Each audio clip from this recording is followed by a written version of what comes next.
from the Unidome in Cedar Falls, Iowa.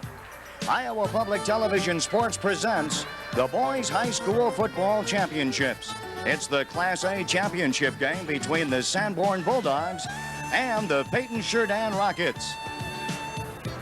And good afternoon to you. I'm Mike Newell, along with Larry Morgan and Pat Clark. We'll have the play-by-play report. 2 big days of football here at the Unidome. 5 games. Do you think they could be better than last year? I think so. Low-scoring affairs all last year. We're expecting much of the same this year.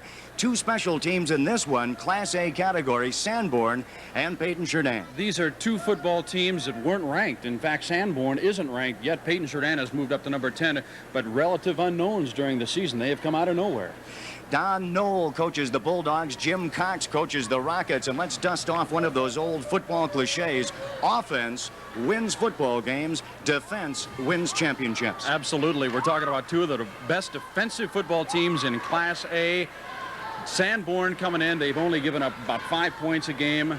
Paton Churdan about 5 points a game. Should be good defensively. Let's talk about some of the top performers. A big assignment in the saddle, a sophomore. Milo Japinga comes from a big football family. His brother Mike is injured and out, but he did a great job quarterbacking this team, also on all-conference defensive back.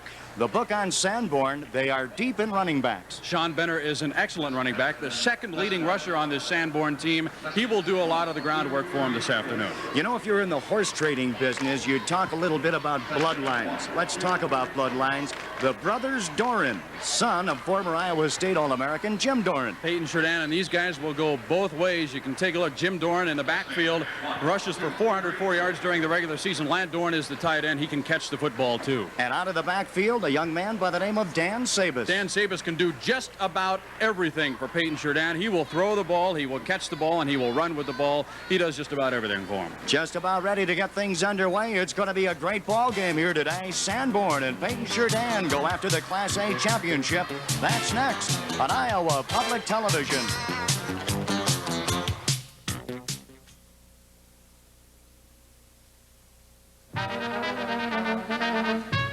From the banks of the Mississippi River in Davenport, Iowa, Bix lives. This week, the New Memphis Nighthawks.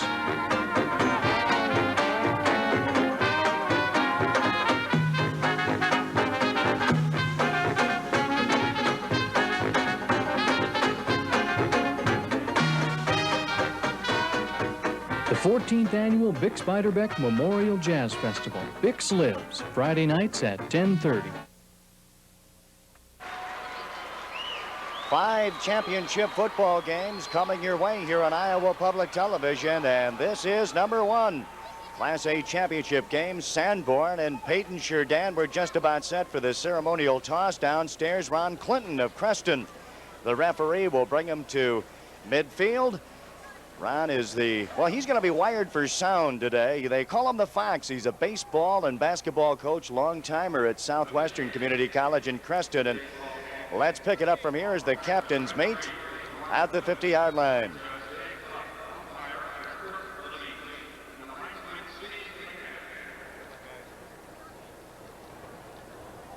Hi, fellas.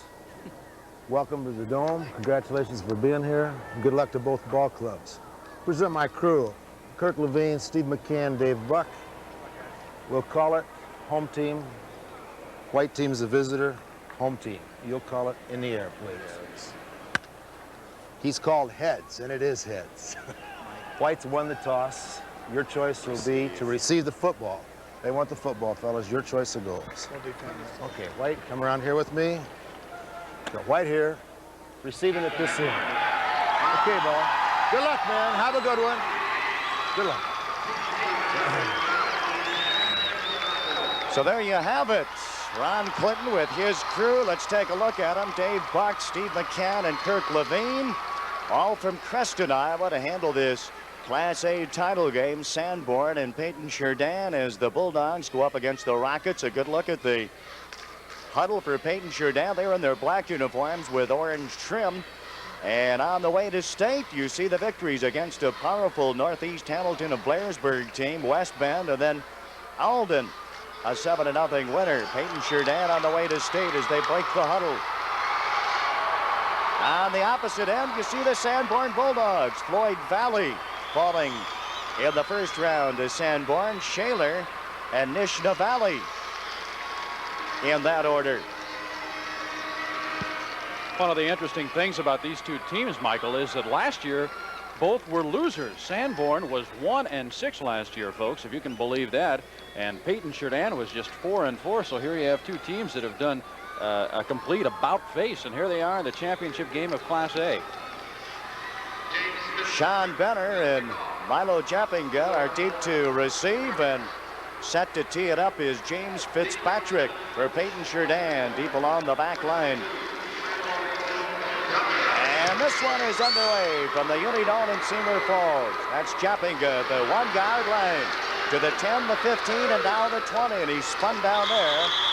First and 10, right to left in front of us, will be the Sanborn Bulldogs, with the sophomore at quarterback, wearing the road uniforms, white over maroon. Making the stop was Dondi Culbertson. Jim Doran in on the stop. And it's first and 10. Along the line, Mercer, Enger, Graves. And in the backfield, Jappinga, Vanderwooding to lead the way. First and 10, the quarterback sneak. Line of scrimmage, the 21-yard line. It brings it out to the 25. And Sanborn is underway. We mentioned earlier, Pat, that both of these ball clubs are very deep in running backs. Culbertson, Wilson, Brand, and Sabus on the defensive line for Paton Churdan. Backing him up, Shoemaker, Mount, Doran, Pop, Sabus, and Adam. It is second and 5. The pickup is 5. The quarterback, Jappinga. Second man through the hole is Dan Sabus. Back up on that, it is Dean Elliott, and he is brought down by one of the co-captains, Troy Mount. Don Knoll is the coach at Sanborn. He's been around for about 35 years, folks. And this guy knows what he's doing. He will call every play from the sideline. There you could just see him behind his assistant. There's Don Knoll right there. 35 years as a coach at Sanborn, and he calls every play, sends it in with a running back, either Vanderwoody or Benner. Stacking up is Sanborn in the power eye. It's third down, and our first pass of the ball game will have in the scramble, Jappinga. He gets rid of it, and it'll go as an incomplete pass. Just barely did he get rid of it. Jim Doran comes on to put on the pressure, and it's fourth down. They'll have to kick it away. That wasn't originally intended to be a sprint out pass, I don't think. He wanted to drop back and throw that football. Here you take a look at Jim Cox, his career coaching record, 39-25. He's done a great job with the kids from Paton Churdan. I'll tell you what, the boys from Sanborn were lucky to keep the football. That was darn near a fumble. Sean Benner will release from about the 15-yard line. Lone and deep to receive for Paton Churdan is Dan Sabus. He will take it at the 37 to the 40 and up to the 44-yard line before he's snowed under. And now we'll see Paton Churdan in its first offensive set. Mark Miller. Let's not be a bit surprised if we see an end-around pass. Jim Cox is the type of guy who wants to lose this game. If he's going to lose it, he wants to lose 28-26, not 6-0. Take a look. Watch for Sabus, number 45, coming around on a possible end-around pass here. The offensive backs, and along the line, Wilson, Mount, Sabus, Shoemaker, and Brand. Over the ball is quarterback Brett Adams, 6-foot senior. First and 10, left to right in front of you, Paton Churdan. That's the reverse, and that's Sabus. Midfield, the 45, now the 40. Before he's brought down by Reese Stofferin and Milo Jappinga, the quarterback. We're going to take a look at it again. Sabus lined up on the tight end.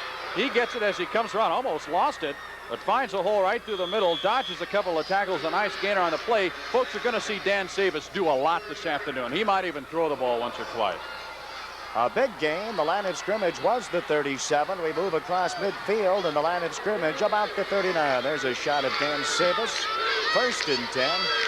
Paton Churdan across the line, and you saw the procedure penalty, and it's going to cost him 5. One thing that they do, Paton Churdan does, Jim Cox, as you see the penalty, the illegal procedure. Take a look at him. He thought he was in motion. Well, by golly, he's Nah, he can't go over there. Not until the ball is snapped, Danny.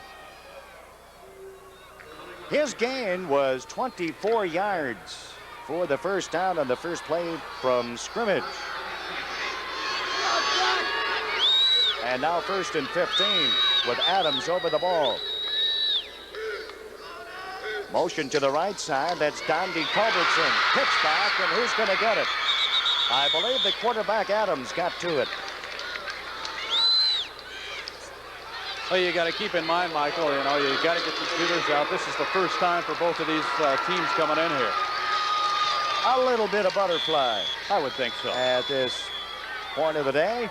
I got to tell you, you know, there are few who thought that either one of these teams could make it all the way to the state championship game, save the teams themselves. Paton Churdan with an unblemished record, 11-0.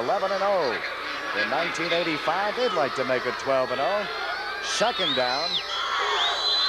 And at midfield, the flags go down. And a second penalty will be assessed here. Procedure, I'm quite certain. And we'll move from the 48-yard line to the 47. Here's a shot of Ron Clinton, good baseball man. You're going to see a lot of movement out of this Paton Churdan offense, Michael. They'll set up in a pro set, move to a wing tee. That could have been part of the confusion just a few minutes ago when Danny Sabis ran outside. Brett Adams, the quarterback. Through the hole, that's Donde Culbertson. He gets the 5 back on the second procedure penalties across midfield and down to about the 48.5. We'll talk at the 49. There's Donde Culbertson. I'm sorry, he's a very interesting story. We'll have time to talk about him as the afternoon wears on. Just his first year of high school football, but he is a junior. That's not to say he isn't an outstanding athlete. He's been hampered by injuries throughout his high school career, but this year is the leading rusher on this Paton Churdan team. Pro set formation, third down, and we might see our first pass from Paton Churdan. In motion is Sabis. Dropping back, that's Adams. Flares it out, and he finds his man to the 45-yard line. That's Jim Doran. John Benner cracks him out of bounds. Not enough for the first down. The gain will be 4 yards. Jim Doran's a little slow coming back. It's like he got hit there. He's got a few markers on that helmet, too, doesn't he? Very productive season for Jim Doran. Let's take a look at it. He'll flare to the right side and catch him in the flat here. Whenever Danny Sabis goes in motion, you can count on them passing. The pass was right there. They just didn't get enough yardage out of it. Nice tackle on that play. So setting up to punt will be James Fitzpatrick. He'll release from about the 44-yard line. Deep to receive, Sean Benner and Milo Jappinga. It'll be Brenner at the 11. Past the 15 and out to the 19-yard line. Jeff Shoemaker puts the collar on him. And we'll remind you it's a 0-0 ball game. Second possession now for the Sanborn Bulldogs. 7:02 remaining first quarter play. Now the look at Don Knoll, 35 years as a coach. Does he look like he's in pretty good shape, Michael? Oh, yeah. He's got that military haircut going for him. You know what kind of coach he is. 35 years, Don Knoll. First man through the hole gets it across the 20-yard line. And for the Sanborn Bulldogs, that's John Benner, 5'9" senior. The pickup will be 3 yards, so it's 2nd and 7. Let me tell you, Michael, there's nothing fancy about this Sanborn team. They are a team that is going to come right at you. They run the ball 95% of the time. One of the worries that Don Knoll had when I talked to him this week is he isn't sure whether his team can handle the passing of Paton Churdan. We will see.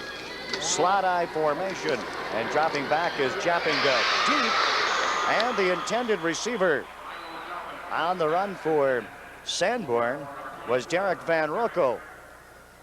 Brett Adams putting on the pressure. There's Jim Cox. I believe he graduated from Buena Vista, didn't he? That's right. Free safety, track sprinter from 73 to 77. Done a great job with these kids. He has a great philosophy about football, too. He doesn't like these conservative games. He likes to go right at you.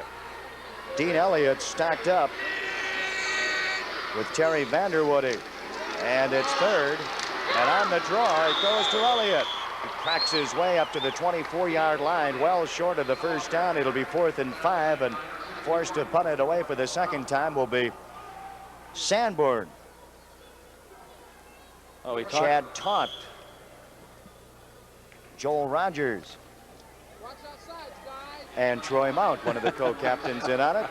Dropping back to punt will be Sean Benner. He'll release from about the 13 or 14-yard line.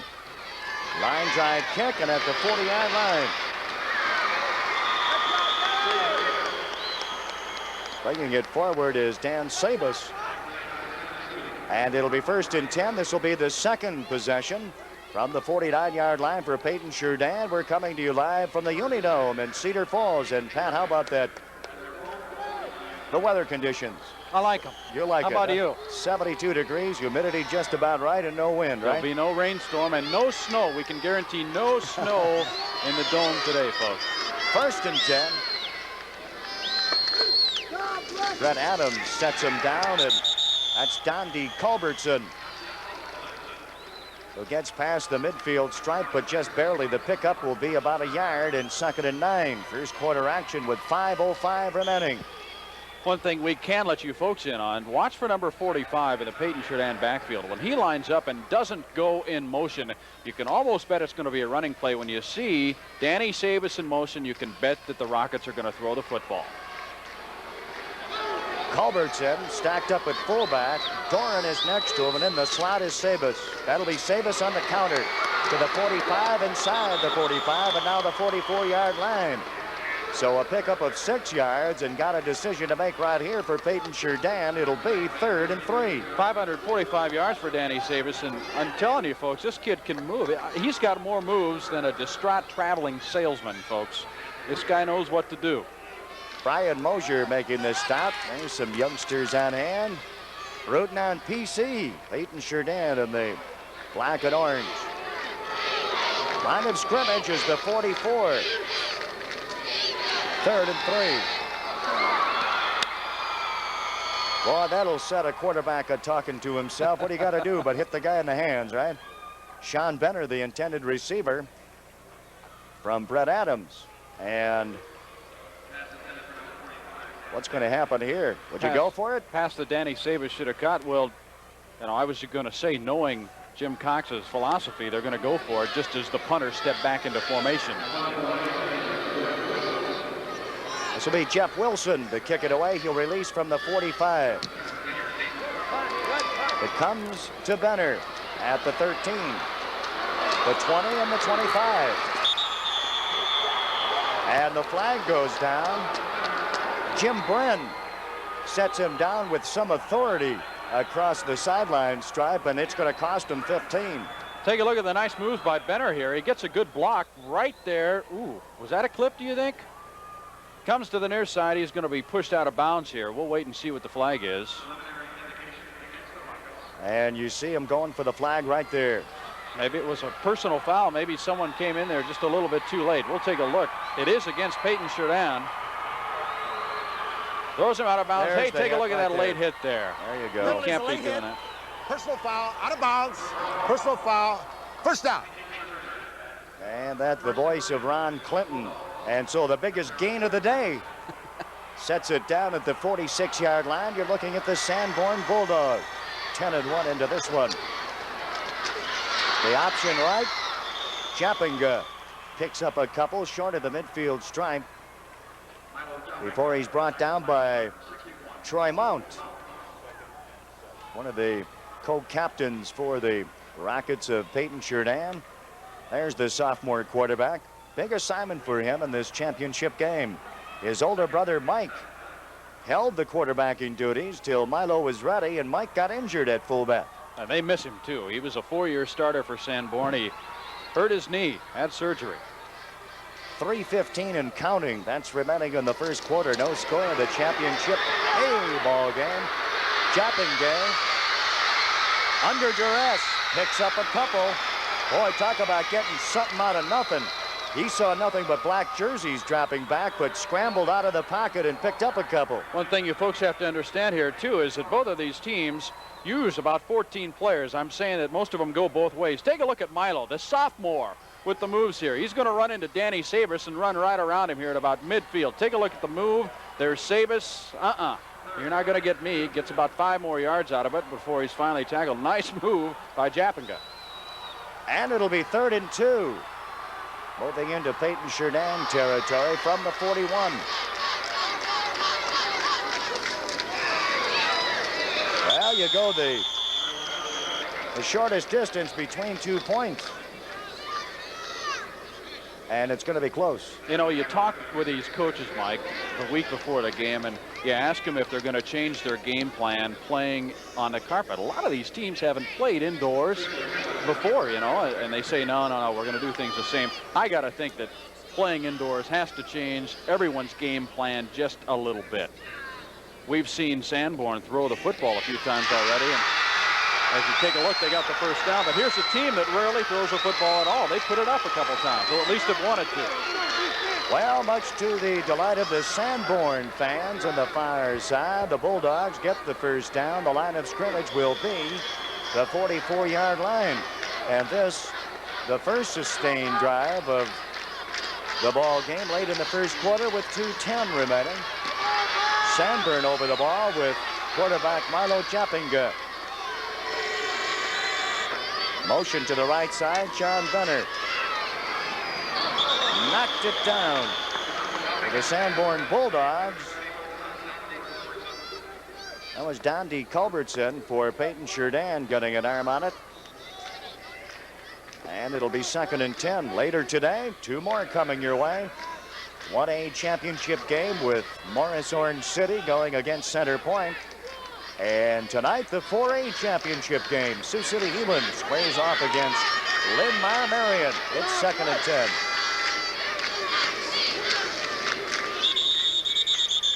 And for the 3rd time this afternoon, Japinga goes with the sneak. Then tomorrow, 2 more coming your way to wrap up our 5-game run. The 2A championship game at 11 a.m. Algona Garrigan and Cedar Rapids LaSalle, and at 2 o'clock Harlan against Pleasant Valley, the 3A title match. They all sound like Jim Dandies to me. I think we're going to see some good football before this is all over. We might see the pass here from the 42-yard line. 3rd and about 7.5. Nope. The pitch out right. That's Terry Vanderwoody scrambling to the sideline. He picks up a couple, and it's 4th down before Lant Doran brings him down. Pat, we mentioned this earlier. Traditionally, the championship games have been low-scoring affairs. Why do you think of that? Well, it's not going to be because of conservative football. It's just because the very best defensive teams in the state come to the championship game. And we told you, folks, we got 2 of the best of them right here. Kicking it away for Sanborn. Lane.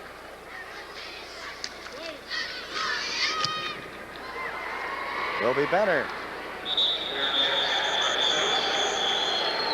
And it is down at about the 10-yard line. Here's a good shot of Don Knoll. We'll mention again defensively, Sanborn rating 7th in the state, 4.9 points per game given up. And just ahead of them, ranking 6th in the state, Paton Churdan, 4.6 points per game. We're going to see a lot of that, too, in the 1A game. Center Point and Morris both have excellent defensive teams this year. It'll be 1st and 10 from the 10, left to right in front of you, the Rockets. That's Donde Culbertson. Cracks past the 15 and rolls forward to about the 17-yard line. Picks up 6 or 7 before he's brought down by Sean Benner and a host of others. Let's take a look, Pat. Take a look at him. This is just pure bowling. He's bowling his way for yardage. Donde Culbertson, the junior. The kid does about everything. He's the junior class president at Paton Churdan, is an A student on the A honor roll all the time, All-American kid. So the pickup is 7, 2nd down. They go to the big guy again, and this time he's stacked up dead in his tracks. When I say the big guy, he is the biggest running back in the entire state tournament field. All 500 ball players. He is 6'2" and 215. Culbertson, he wears number 34 in the black and orange. A 16-year-old, number 34 right there, folks. Would you believe this? When he was 15 years old, he could bench 300 pounds. I haven't started many arguments with him lately. And I bet you won't either. 3rd and 3. That's Adams over the ball. And the quarter runs out. We'll go to the other end of the field. Sanborn and Paton Churdan. 1 quarter deep at this, the A championship game. It's Sanborn nothing, Paton Churdan nothing, and we'll be back in just a moment.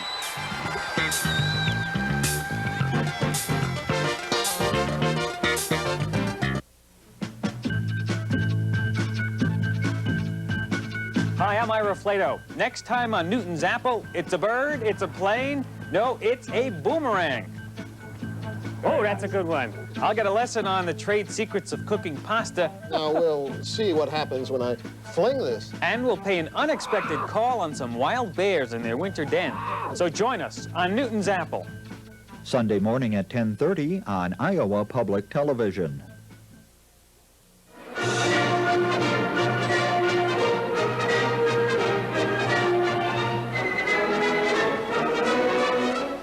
Be in the front row when Iowa Public Television presents the 1985 All-State Music Festival.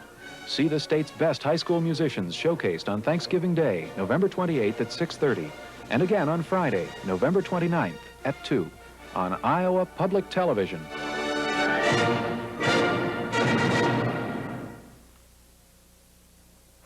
This is the A championship game live from the Unidome in Cedar Falls, Iowa. Here on Iowa Public Television, the first of 5 championship football games. And Pat, we've got an important play in this drive. It started at the 10-yard line, and as we flip-flop other end of the field, we got a 3rd and 3. I'm anxious to see what they're going to do. One thing that Jim Cox will do with his Paton Churdan kids, they will throw the ball, but most of their passes are lateral passes, the quick sprint out pass or a bootleg pass. What they want to do is they want to push the defense out so they can come back with Culbertson and run him straight up through the hole. So we'll see what they do here on a 3rd down play. That one loss, by the way, for Sanborn came at the hands of Alta in double overtime. 4th game of the season, 13-7. 3rd down. Adams dumps it off. Got his man, enough for the 1st down. That's Lant Doran on the receiving end, past the 20 and out to the 23 and 1/2 yard line. Milo Jappinga. Let's take a look at Lant Doran.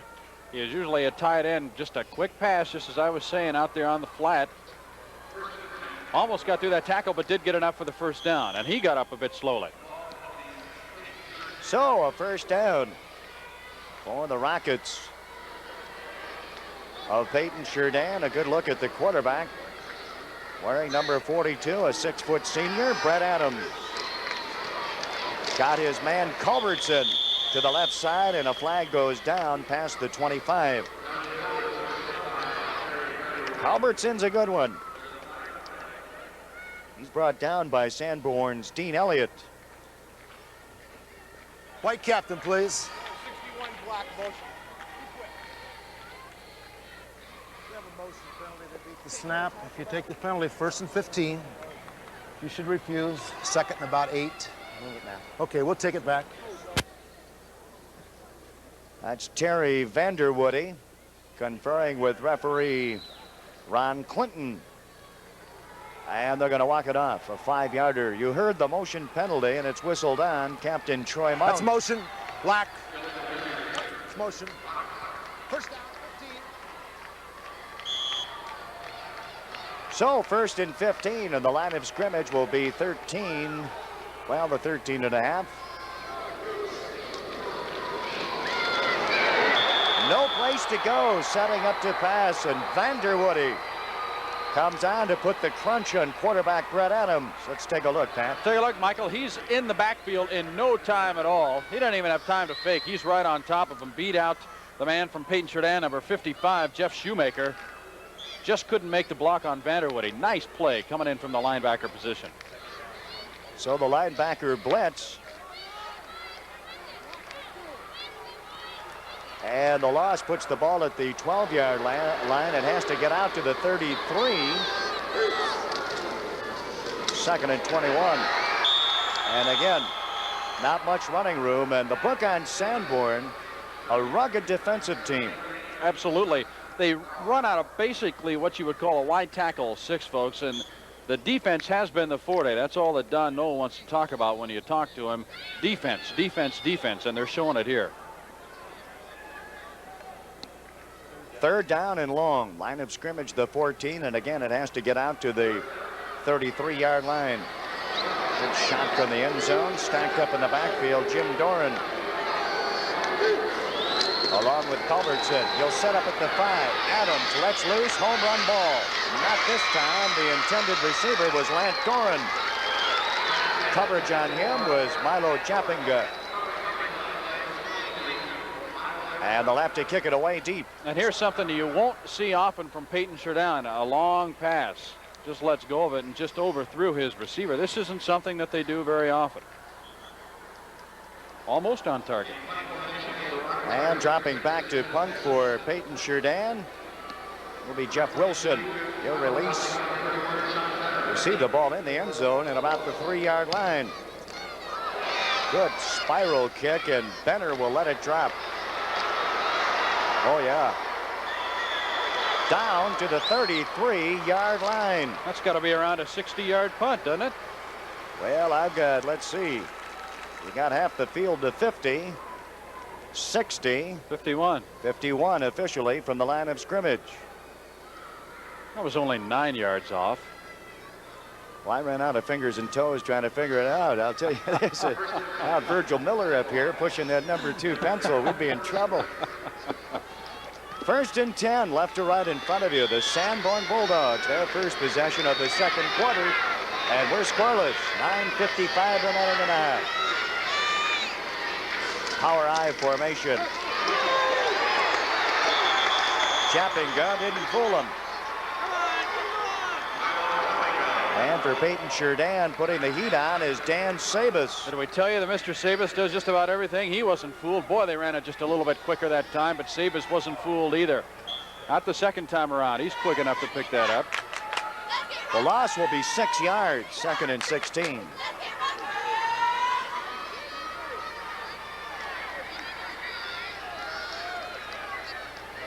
I formation. On 2nd down, the counter play, and the handoff goes to James Fitzpatrick, who battles his way past the 35 and out to the 38-yard line before Troy Mount. Let's take a look at it one more time. Here he comes around from his end position. He's going to find some running room. That counter play has worked for both teams so far here today. That'll make it 3rd and 5. See if he goes to the aerial lanes. There's a good shot of James Fitzpatrick, just a junior. Or whatever his name is, Johnny Benner. I called him Fitzpatrick. I had my card turned around. It was Benner, of course. My apologies. Troy Mount again making the stop here. And it's going to be short of the 1st down to about the 42-yard line.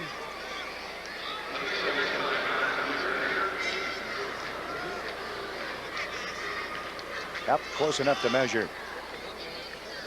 Well, we're seeing pretty much what we expected to see from Sanborn, a team that is just going to run the ball at you and do it successfully time and time again. Can it be any closer? Well, you see the line of scrimmage being the 43. The initial drive started on the 33, the loss of 6 yards, so they picked up that much and fall inches short. Sanborn does. It's like Jim Cox is an excitable fella down there, don't you think? Yep. He's urging on his defenders, and Don Knoll's going to go for it. 4th and a couple inches. Oh, they got it the easy way. Now, you might credit that to quarterback Milo Chapinga. All you have to do is stutter that count just a little bit. You're going to throw off those guys who are putting on the heat. And that's right out of the playbook. Jim Dorn down there on the lower right-hand part of your screen. That's it. You know, the defense gets used to a certain cadence, and you run the cadence the same time all the time. And by golly, on a 4th and inches, that's the time to add a call or something like that. Okay, so it's 1st and 10. The line of scrimmage, the 48-yard line, and Japping go over the ball again from the power I. Second man through the hole. Sean Benner. Dan Sabas brings him down. We've been mentioning that name a few times here this afternoon, haven't we? Benner going to the sideline. You see Don Knoll, and he'll come out to talk it over as we've got a timeout on the field. 8 minutes and 2 seconds remain in second quarter play. The A championship game from the Unidome in Cedar Falls. 0-0. Sanborn and Paton Churdan. And remind you again, we got 2 more coming today and 2 more tomorrow. Morris Orange City and Center Point, the 1A title game coming up after this one. Then tonight, Sioux City Heelan, Linn-Mar Marion will battle it out for the 4A championship. And once again, we've got the defensive battle underway. Pat Clark. One thing you've got to remember, too, is that both of these teams are basically playing the same players both ways, folks. This isn't 4A football. This is Class A, where at Sanborn, or I should say at Paton Churdan, they have 47 boys in the entire high school, which is just unbelievable.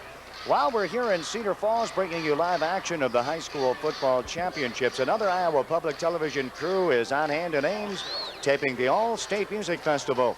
This annual extravaganza features the best high school musicians in our state.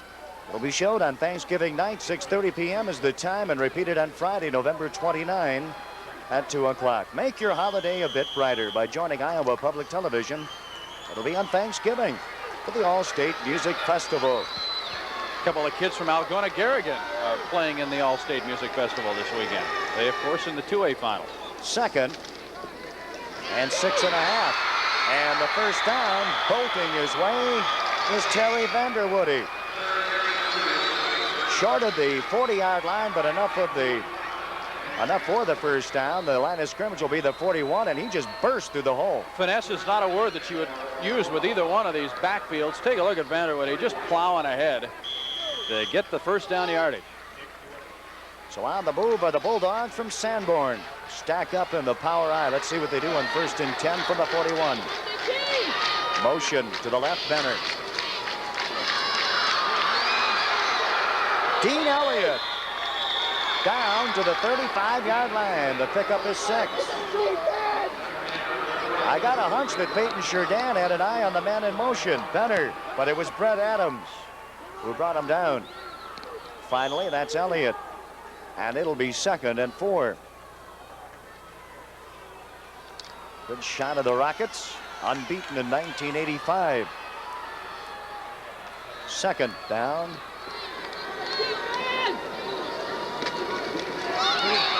Quick opener again. The ball carrier is John Benner. Jim Bren puts the stop on him, and it's close enough for the measurement. Come on, defense, fire up. Let's go. Come on, fire up. And the Bulldogs are methodically doing what they have done all year, just moving the ball downfield, nothing fancy, getting 4 or 5 yards on each kick. They're doing the job. Another close one. That's even closer than the last one.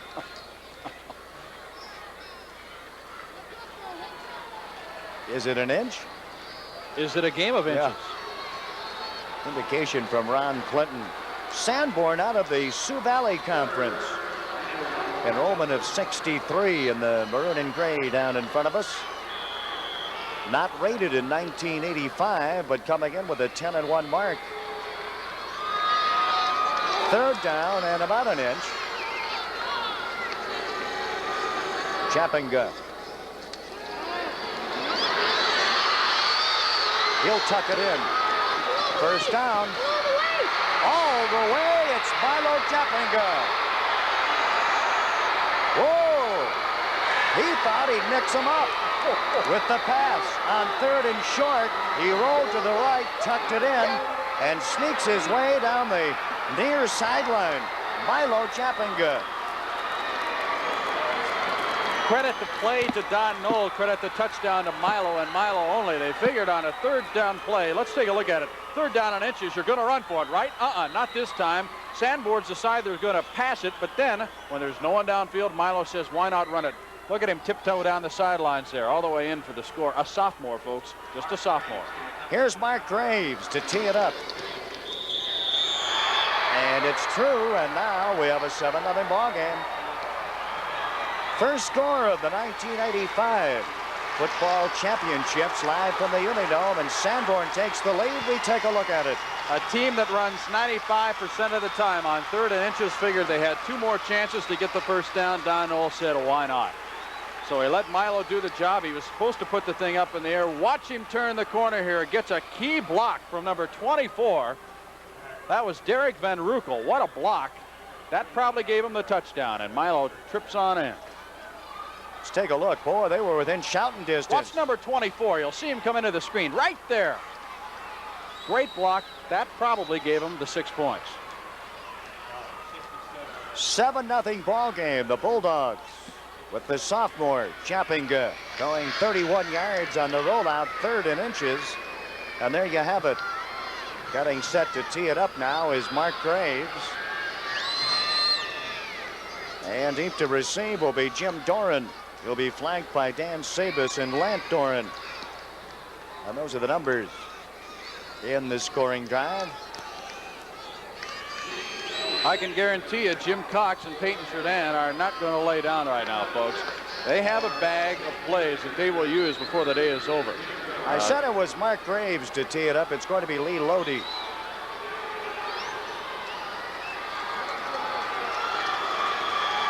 And at the 5-yard line deep for Paton Churdan is Jim Doran. He will take it at the 8-yard line. Flag is down at the 22-yard line, and he is drilled out of bounds. At about the 28-yard line, we'll back up on that, the 32-yard line by Scott Vogelaar.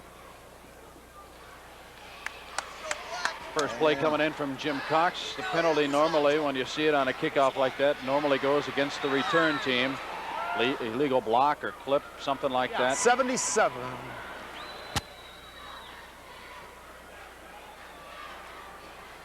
Paton Churdan's Joe Vogel is fingered for the offense. It's a 15-yarder. You're going to take it. And it is clipping.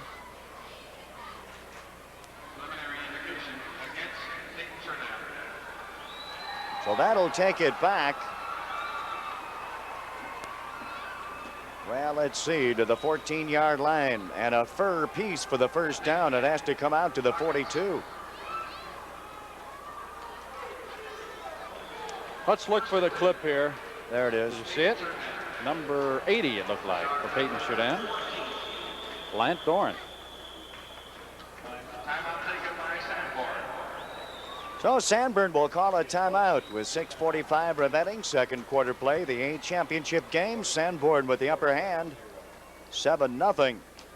And 2 15-yard penalties thus far in this ball game have loomed large. Sanborn on the good end of each penalty. You know, we saw Lant Doran there. He was the one who committed that clip. And we touched on it just a little bit in the pregame show. We talked about how Lant and Jim are the sons of Jim Doran Sr., who was an All-American and at Iowa State University went on to play pro ball for about 11 years with the Cowboys and the Lions. And correct me if I'm wrong, Michael, but I think he was the first pro bowler from the Dallas Cowboys ever. Indeed he was. What a great ball player he was for the Cyclones in the early 50s and beyond, and what a pro career he had. Another thing you folks should know about Paton Churdan is this is a school, actually a consolidated school. They consolidated back in the mid-60s, about 1965, and that's when they began football there. Before that, there was no football at Paton. There was no football at Churdan. So this program is basically only about 20 years old, and they have come a long ways. And like we said last year, just 4-4. Coming up at halftime, a feature I know many of you wrestling fans are going to be interested in, the 10th anniversary college wrestling in 1985 on Iowa Public Television. That's our feature. Do stay tuned. We're here in the second period.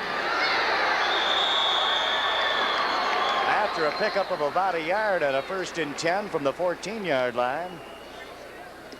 Heavy traffic across the right side. We'll be talking with Dr. Victory, Daryl Mudra. Has he had a year or what? Boy, what a season for the UNI Panthers. Looking down the barrel at the postseason competition. 2 more regular season games to go. Larry Morgan will be on hand. Well, we'll call it a 2-yard pickup. 2nd. And a long 8. Quarterback is Brett Adams. Full house backfield now going in motion. Dan Sabas. Adams puts it in the air. The intended receiver is Sabas. No, you don't see that often in a straight T formation. The middle man going in motion. Coverage from Brian Mosier on Sabas. And 3rd down and long. Sanborn has proven a tough customer to run on in this one, and so we might be seeing the Rockets going to the aerial lanes a bit more than they have been accustomed to in '85. We've seen something that wasn't really expected. They're going downfield where they're passing a bit more than I think Jim Cox wanted to do, and they might have to do that here on a 3rd and long. Wide to the left is Lant Doran. Motion is Sabas. Doran downfield, and it's going to be long. Doran on the fly pattern way downfield, and coverage from Milo Chappinga. One-on-one with him, but I think Adams had to get rid of it a bit quicker than he wanted to. He hasn't really been on target with his downfield passing either, which is indicative of how much downfield passing they do. They've tossed 3 of them long here, and none of them have really been close. 4th down, and forced to kick it away is Paton Churdan, and getting set is Jeff Wilson. He'll release from about the 5. Deep is Chappinga. He is number 22, and Benner will be teamed up with him. And Lant Doran will down the ball at the 34-yard line. He gets off another good one. Mr. Wilson does. Well, the momentum is certainly on Sanborn's side right now. Paton Churdan came up with snake eyes on that particular drive. They really needed to come back with a nice drive and perhaps a score to take some of the momentum away from Sanborn, but the old Bulldogs have it right now. Ankeny High School Marching Band will be entertaining at halftime. We'll be picking up some of that along with our 10th anniversary special for collegiate wrestling at Iowa Public Television. And Dr. Victory, Daryl Mudra. 1st and 10, Sanborn. 2nd man through the hole is Sean Benner, 5'9" senior. Jeff Wilson puts the stop on him after a gain of 4 yards. Jim Doran in to make sure. 2nd and 6. Wide to the left side will be Brett Spikerman.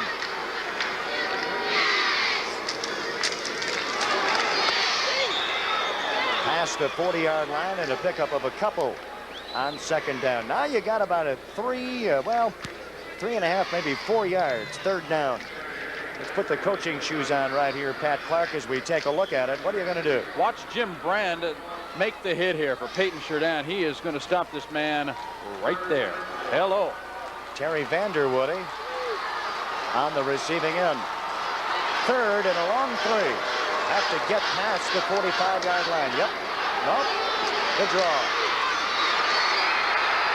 Benner gets the 1st down short of the midfield stripe.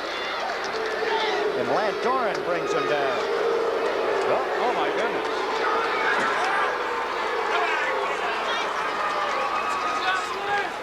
That's Sean Benner, slow to get up as he cracked into the sideline under the table and against the medicine chest on the far side. I'll guarantee you this, that's not in the playbook. Okay, there's the draw play. He's going to bounce off of Danny Sabas right there. Come to the near side. Now you folks will have a chance to see what happened. Number 80 grabs him right there. Lant Doran swings him around, and ouch. Whoa. Man, you hate to see that, and you know, if you were playing on a high school field, there wouldn't be a wall to run into. Lant Doran might have just forgotten where he was. Swing him around and give him a toss. First and 10. He looks all right. Yep. John Benner. First and 10 from midfield. Second man through, that's Dean Elliott. And a pickup of a couple. Jeff Wilson puts the clamps on him. I think some folks are getting fired up here. 4 minutes remaining. Second quarter play. 7-0. Sanborn with the ball and the 7-point lead on Paton Churdan. There's a look at some numbers. And the 28-yard total pretty much tells the story for a powerful Paton Churdan team. Here's Sanborn. Second and 9.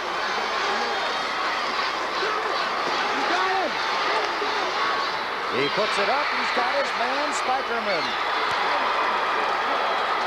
First completion today for Milo Chapinga. A penalty flag is down backfield. They might be bringing this one back. They faked the end around. An unorthodox passing style there. They're too small for the football, but he does complete the pass. Spikerman gets it. It's down. It looks like they might be bringing this one back. This time the penalty will be rung up and notched against Sanborn. 15 yards and you'll take it, okay? Okay, personal foul. Personal foul. Block board with. Okay. There you have it, the below the belt block. And it's going to cost Sanborn 15 yards. And tell me that won't take a little wind out of their sail right now. And Paton Churdan fans, the Rockets firing up on the near side. That's the look at the Sanborn contingent. It'll be second and long. The line of scrimmage is the 40-yard line. It has to go to the other 40. And that makes it second and 20. Spikerman is wide to left side. The counter play again. John Benner. Boy, that's a football name for you, isn't it? The wide receiver, Brett Spikerman. Troy Mount makes the stop with 3:20 and counting remaining in the first half. Line of scrimmage will be the 39-yard line. Third. And about 21. Chapinga snowed under. He loses a couple more. The line of scrimmage will be the 36, and Sanborn will have to punt it away. Putting the heat on, the twosome of Jim Dorn and Dondy Culbertson. Watch him come in a hurry. Well, just no chance at all. That was Pursuit, if you've ever seen Pursuit. Culbertson with a great play. Again, both of these guys, you hear their names a lot. They go both ways, folks. And a timeout is called with 2:46 remaining in second quarter play. The A championship game, Sanborn, Paton Churdan. You got the Bulldogs leading 7-0 on the Rockets. First of 3 ball games today, a couple more tomorrow. And as Iowa high schools and colleges wind up their football seasons, another popular sport will step into the spotlight on Iowa Public Television. College wrestling, featuring teams from Iowa, Iowa State, UNI, and Drake, will be featured during our 10th anniversary coverage in '85. Broadcast begin in January, and viewers will not only see all the action, but will also be treated to features about past champions. In March, we'll return to Veterans Memorial Auditorium in Des Moines. That's for the 15th year to bring Iowans the excitement of the boys high school wrestling tournament. That'll be live from Vets. College and high school wrestling, annual traditions on Iowa Public Television, and truly television worth watching. What's he telling them, Pat? I don't know, 4th and long, we're going to get the punt, and of course Paton Churdan's going to get the football back. I know that Jim Cox is down there saying we got to put this ball into the end zone. They do need to score before halftime. We have 2:46 left. Sean Benner releases. Sabis over his head. He'll bring it in at the 16. Stumbles to the 20. And with 2:35 remaining in first half play, right to left in front of us, the Rockets unbeaten. Paton Churdan. That was Mark Schnurr who brought him down. Well, that's another thing you have to adjust to. I mean, how many hops do you get like that on natural turf? That thing just bounced over his head. Do you think he was expecting that? Well, Mike Henderson brought that up, that this is the very first time and perhaps the only time that many of these teams, the 10 title contenders, will be playing on artificial surface. Absolutely. Brett Adams over the ball, first and 10, the 20. Going upstairs, got his man at the midfield stripe. Chad Pop.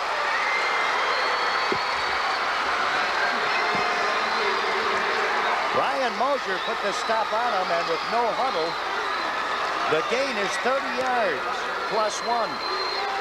They finally clicked on one. That was a nice play. Got behind the defense right there. That's one of those plays I can jump higher than you. Right. So we move into Sanborn territory, and here are the Rockets. Time ticking away at 2:20. Flares it out, Lamp Doran. Turns on the afterburners inside the 35 and to the 32-yard line. And the pickup will be 17 yards before John Benner brings them on. Jim Cox calls it stretching the defense out. You can't do it any better than this. The pass outside goes to Doran. They've done it a couple, 3 times. Gets a few more yards this time than he did in previous catches. And Paton Churdan is in business, folks. 48 yards and 2 plays for the aerial lanes for Brett Adams. And with 2:12 remaining, he sets it up on 1st and 10. Over the middle, had it, but he didn't have it. And that was Sabus coming out of the backfield. He won't drop many of those. Won't drop many, but he's dropped 2 already today. And he might have heard some footsteps having to reach for the ball. Brian Mosier, and again, that turns the quarterback into a guy who talks to himself. What have I got to do but to hit you in the hands, buddy? 2nd and 10. Adams sends Pop to the left. Doran to the right. You betcha. That was Pop. He shovels it off. And on the receiving end is Jim Doran inside the 10 to the 8-yard line. A beautiful play. Sean Benner catches up with him.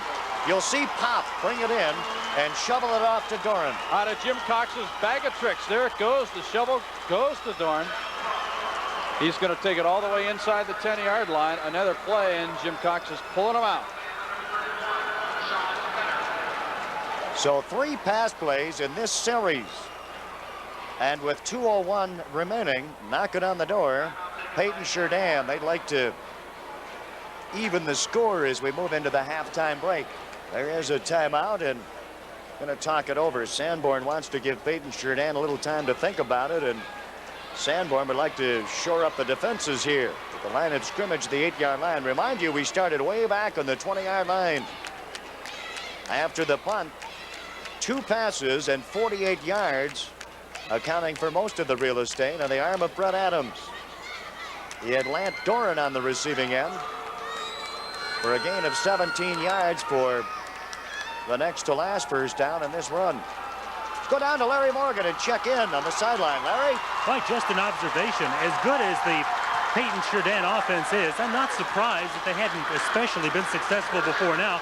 They've really hurt themselves with a lot of penalties. I think you have to look at the things their offense has done to themselves rather than anything the Sanborn defense has done that's enabled them to be bottled up so far. So their success now really doesn't surprise me. Let's go back upstairs.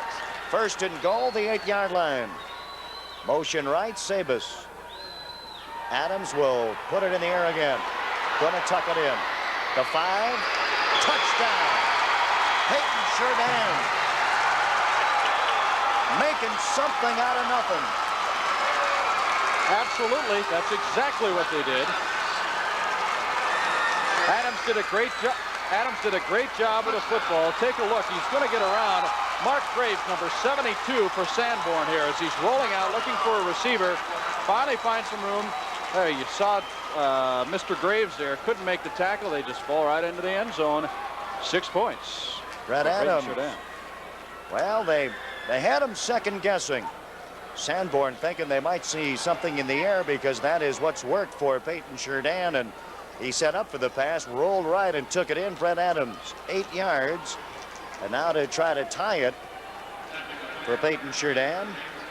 James Fitzpatrick from the 10-yard line. Holding will be Sabus. And a good ball handler in there holding it, and that gives you the option if he wants to spin off and go for two, perhaps put it in the aerial lanes. We shall see. Option and advantage.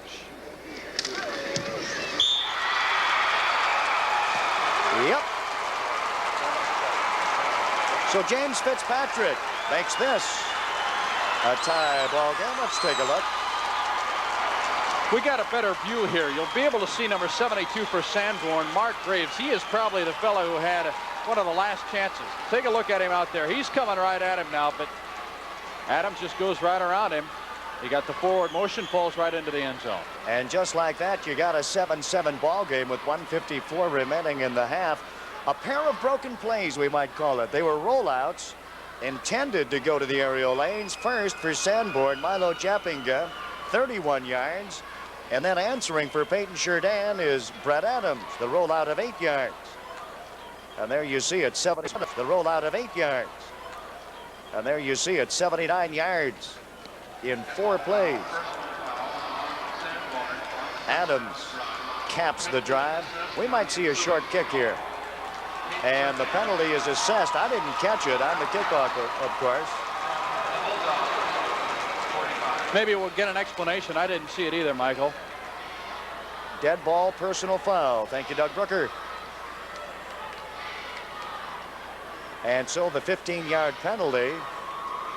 And we'll tee it up at the 45-yard line. This is almost field goal territory. Okay, let's take a look. Apparently a little fisticuffs in the end zone at the end of this play. There you see Adams going down. We'll follow it through here. Ah, yes. That's a no-no. Yep, it is a short one. And to the 35-yard line. Boy, he kicked it just barely 10 yards, and the return is 3. And so Sanborn will have a $1.51 up in the scoreboard. You think they're going to sit on it? I don't think so.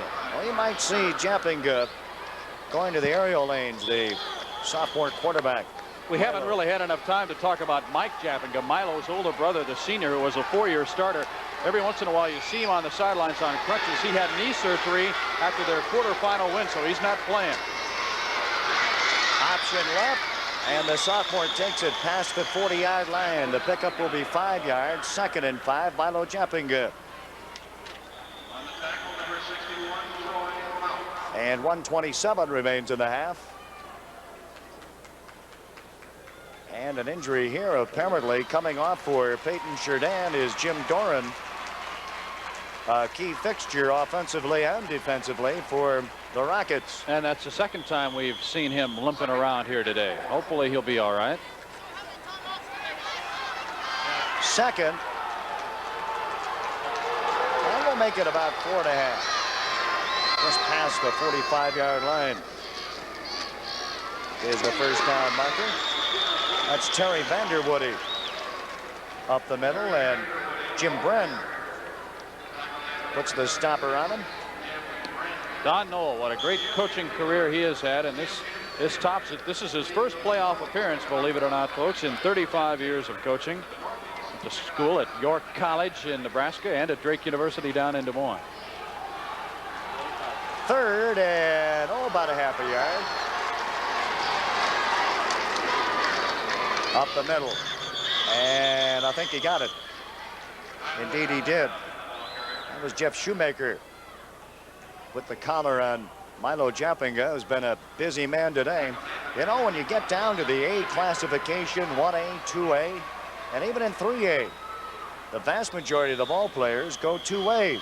The only team on the field in this 5-game run here in Iowa Public Television that works true platoon football will be Sioux City Heelan, and we'll get an eyeball on them tonight. Absolutely. Milo's been all over the field. The line of scrimmage will be the 47. 1st and 10 and 37 seconds remaining. Ah, yes. One of those PC boosters. Remember when you were a tot? Uh-huh. A young tot back in, when was that, the early 20s? Yep. I don't remember it well, though. We know from letters we receive from viewers that you enjoy the high school, college, and professional sporting events you see here on Iowa Public Television. There are 35,000 Iowans who show their support for programming, plus cultural events, documentaries about Iowans, and other types of fine programming. They are friends of Iowa Public Television. You can join this group. If you aren't a member of Friends, send your check for as little as $20 per year to Friends of Iowa Public Television.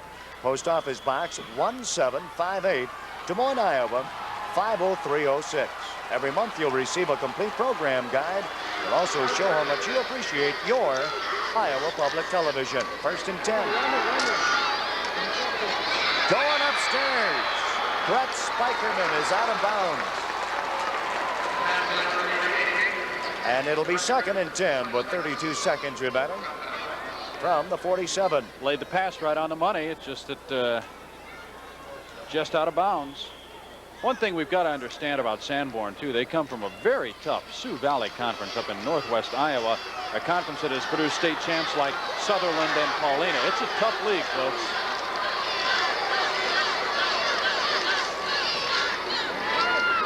Chappinga looking for Spikerman again. Same play, it's intercepted. Sabus at the 25-yard line.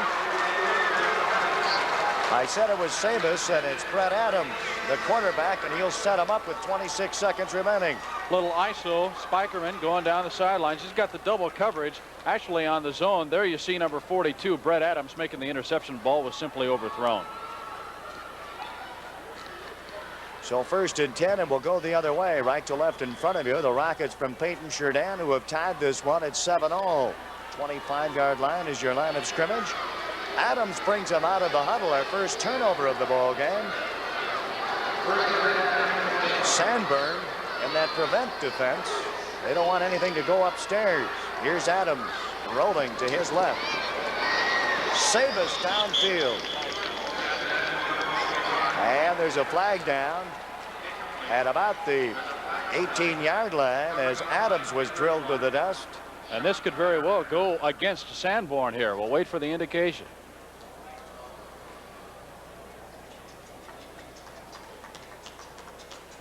That would indicate to me that it is going against Sanborn, and it will. Line of scrimmage was the 25, and it's going to cost him 15. You saw the personal foul indication. Enough for the first down. They go to the 40.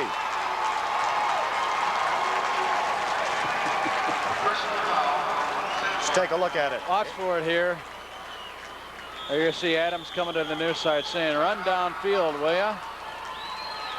I didn't see it.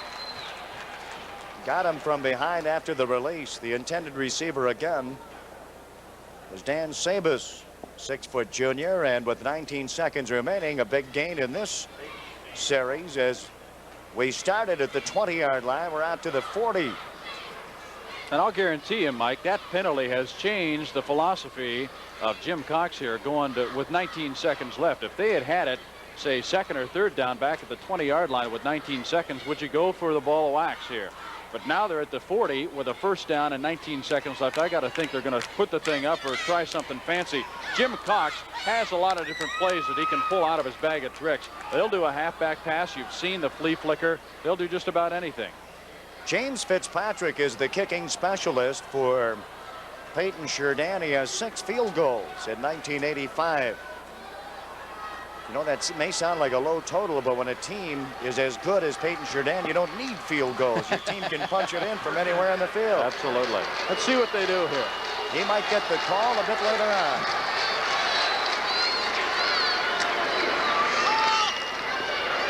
Lant Doran is the intended receiver at the 35-yard line. The coverage for Sanborn was Brian Mosier wearing number 12, and Milo Chappinga, number 22. Also in on the play was Terry Vanderwoody. And that'll make it 2nd and 10 with 14 seconds remaining in the half.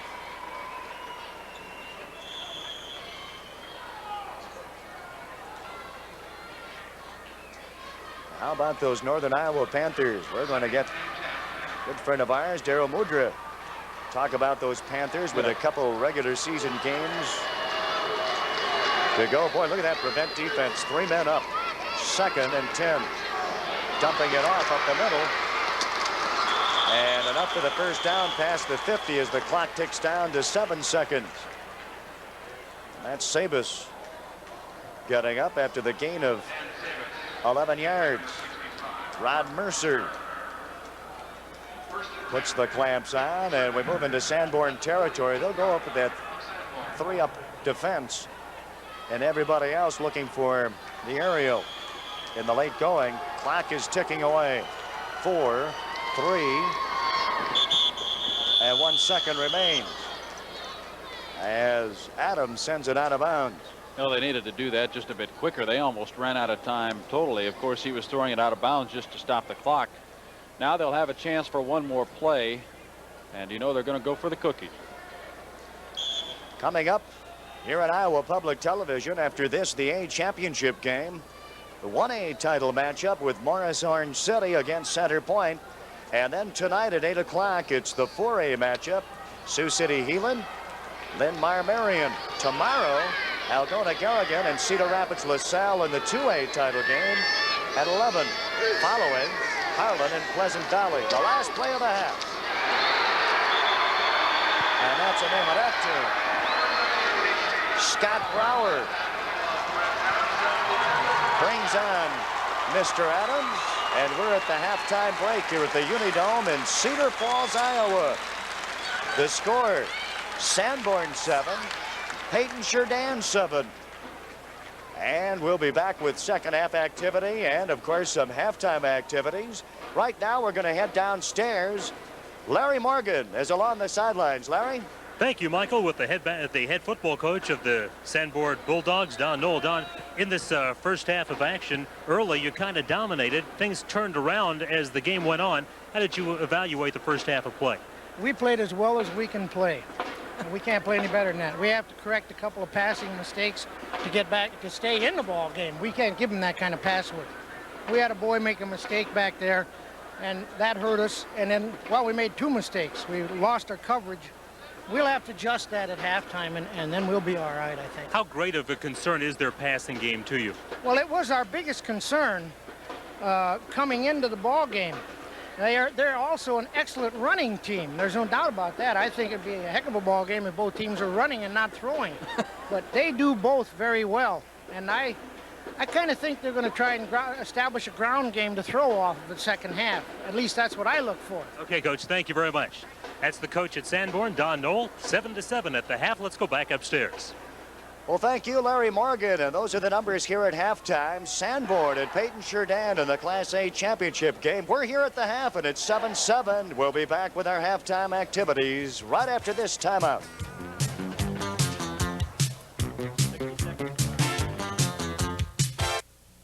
Hello, I'm Louis Rukeyser, inviting you to join me for the next edition of Wall Street Week, when I'll be talking with one of the most influential and outspoken voices on the world economic scene, Nobel Prize-winning economist Milton Friedman. He's an old friend of this program, and he never fails to give us a lively, provocative, and fascinating evening. I hope you'll make it a threesome. Do join us Friday evening at 7:30 here on Iowa Public Television.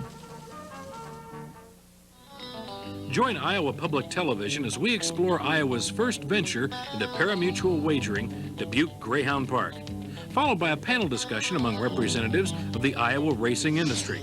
Be sure to join us Saturday, November 23rd at 7 p.m. for Pari-Mutuel, Dubuque's Dream. You're viewing one of the stations of Iowa Public Television.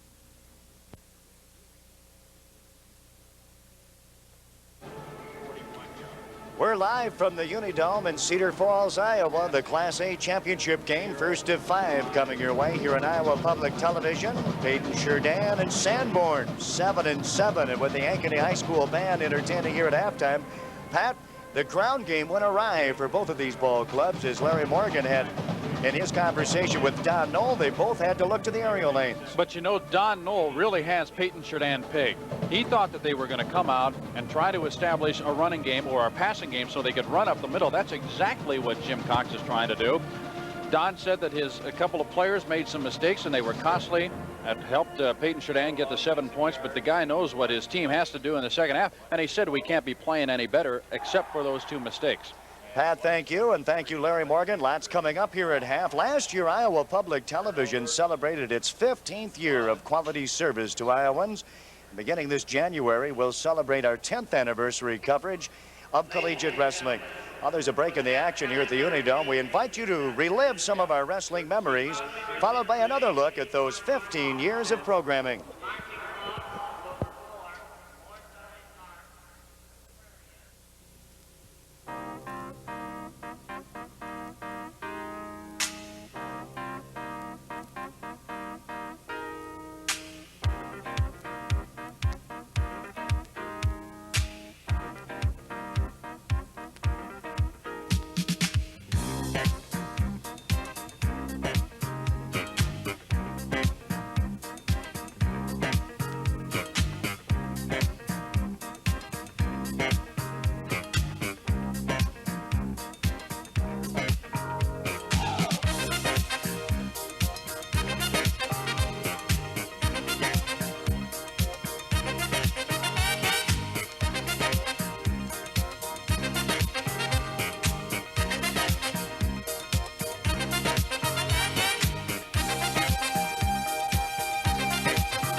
"15 years of quality on Iowa Public Television." Remember, our annual State Fair coverage.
Talented musicians from the National Better Bluegrass Festival, including The Seldom Seen.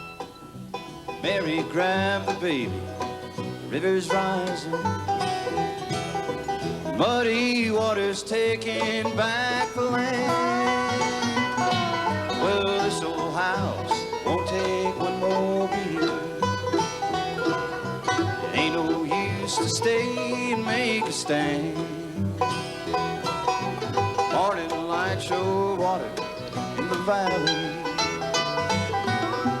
Daddy's grave just went below the line. Things to save, you just can't take them with you. Mud will swallow all we leave behind. I won't be back to start all over, 'cause what I felt before is gone. Mary grabbed the baby, rivers rising, muddy waters taking back my home.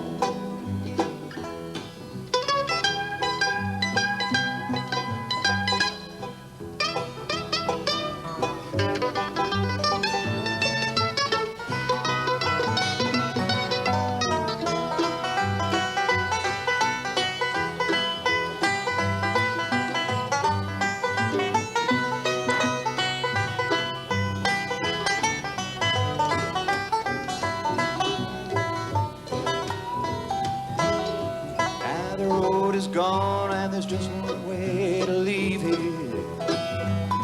I'll turn my back on what I've left below. Shifting land and broken farms around me. Muddy waters changing all I know. It's hard to say just what I'm losing. So all alone.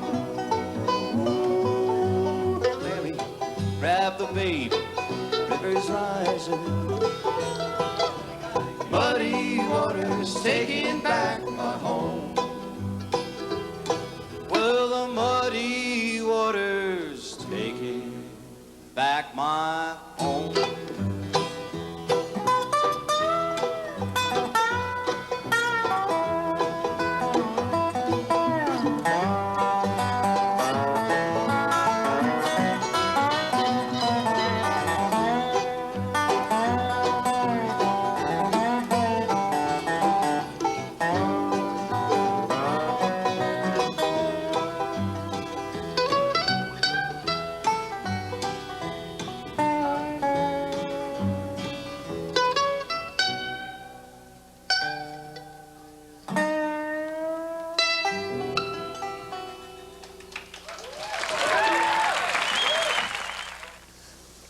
You're rather young to be married, aren't you? The Seventh Sense, an original drama written for Iowa Public Television. You know, I married when I was very young myself. But I should say, I acted like I was married very young. It was a long and debilitating courtship. 7 years it took before she consented to marry me. By that time, I must say, I had my doubts. But it had become a game, you see. And I was determined to play it out to the hilt. So, we married. I managed to set up a little bookshop on 4th Avenue. She had her little affairs. I worked constantly. We saw little of each other. And then, somehow, we had a son. I had my doubts, I must confess, about that too. But as he grew, it became clear that he resembled me. Well, my wife and I argued bitterly, of course, over his upbringing, but eventually I won out. In 1925, she ran off with a sewing machine salesman. And for the first time in my life, I knew what pure bliss was.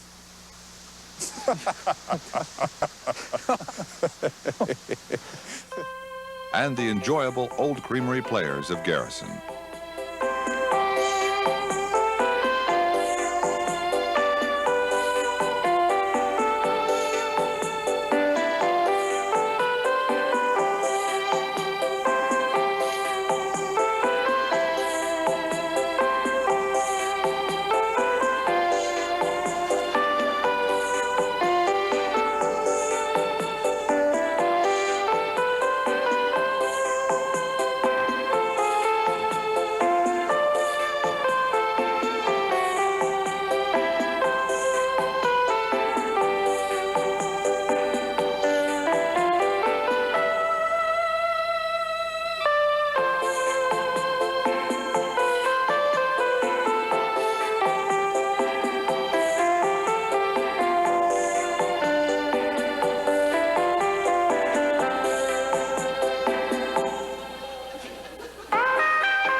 Iowa Public Television. 15 years of quality for the people of Iowa. The tradition will continue.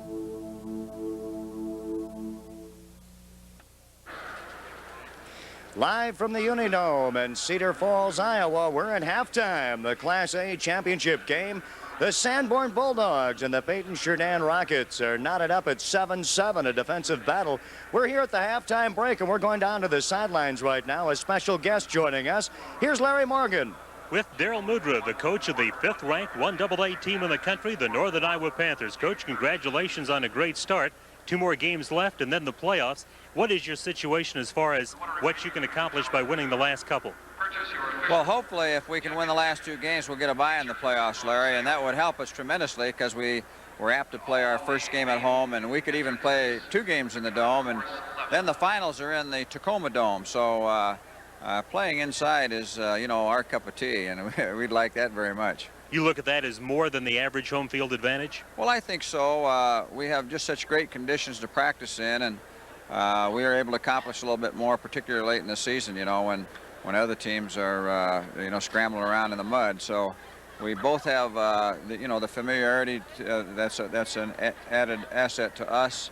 And then, of course, the fact that we can practice so well regularly. Now, I mentioned you're rated 5th in the country. Grambling, a team ranked above you, lost, so you could conceivably move up with a win on Saturday. Are you a contender for the national title? Well, I think so. The ratings are pretty accurate. You know, there are a lot of the people who are doing the evaluating are people who are really football people. And so I think it's fairly accurate. We've played a lot of the other teams in the rankings. We have a much tougher schedule this year, which is the reason we're up there. And hopefully, if we can get the bye, we'll probably have as good a chance as anyone to win it. I know you had some veterans coming back, a lot of them. Still, some things have to happen right to have the kind of season you've had. What has happened right for you? Well, I think the big thing is we've had a tremendous production from our quarterback. Our sophomore quarterback has done a great job. I think probably the fact that we've avoided injuries since our first game. We had some injuries in preseason that cost us some good players. But once the season started, we've stayed pretty healthy. I think that's been a factor. And then I think your team winning is something that sort of changes the attitudes, and you get much more effort and much more of a commitment as the season goes along, and that's happened to us. Coach, keep it going all the way to the Seattle Dome and win there. Thank you very much. It's the head football coach right here of the UNI Panthers and ranked 5th in 1AA in the country, Daryl Mudra. Let's go back upstairs to Mike and Pat. Well, thank you, Larry Morgan, and thank you, Dr. Victory. You know, this isn't just a busman's holiday for Daryl Mudra. I think he's doing some scouting here, huh? I wouldn't be a bit surprised, especially with some of these larger classes. There's a lot of fine high school talent here. I'm sure he's going to see a lot. 7-7 is the halftime score. Class A championship football, Sanborn and Paton Churdan. Let's take a look at what happened in the first half. It was a scoreless first quarter. Sanborn wasn't able to throw the ball much. This was a 3rd and inches play. Milo Japinga going to throw the ball? No. He decides to tuck it under. He's going to go around the right side and come underneath. 31-yard touchdown run. Got a nice block there from a young kid by the name of Van Ruckel, and it was 7-0 after the point. 7-0, and that was Sanborn taking the lead. Now, these are 2 ground game football teams, but we saw some aerial efforts. Absolutely. Let's take a look at a little passing action here. I don't know exactly which play this was. That looks like the pass that set up Paton Churdan's touchdown. That's exactly what it was. A couple of them. Here's the flea flicker coming to the near side. The pitch goes to a man by the name of Doran. He takes it all the way down inside the 10-yard line, and of course that set up the touchdown play. Here's Paton Churdan with just 1:54 remaining in first half action. Here's Brett Adams. And both of the touchdowns in the first half, Mike, interestingly enough, were on broken plays. Brett Adams wanted to throw there, had to take it in himself. Halftime, and the score is 7-7. It's Sanborn and Paton Churdan here at halftime, the Class A championship game.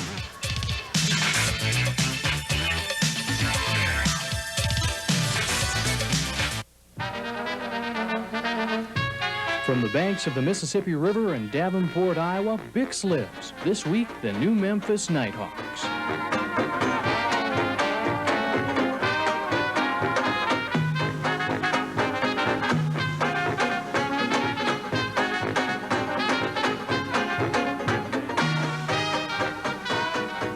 The 14th Annual Bix Beiderbecke Memorial Jazz Festival. Bix Lives, Friday nights at 10:30. Comet Halley, on its long elliptical voyage, has been beyond our reach into space until now.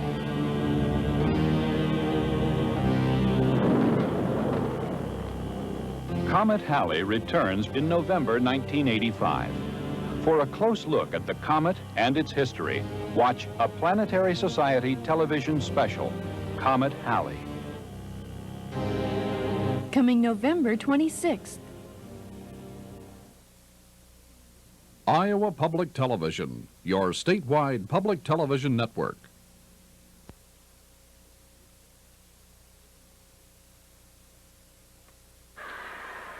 Second half of the Class A championship game about to get underway. A tie score between Sanborn and Paton Churdan. With me, Jim Cox.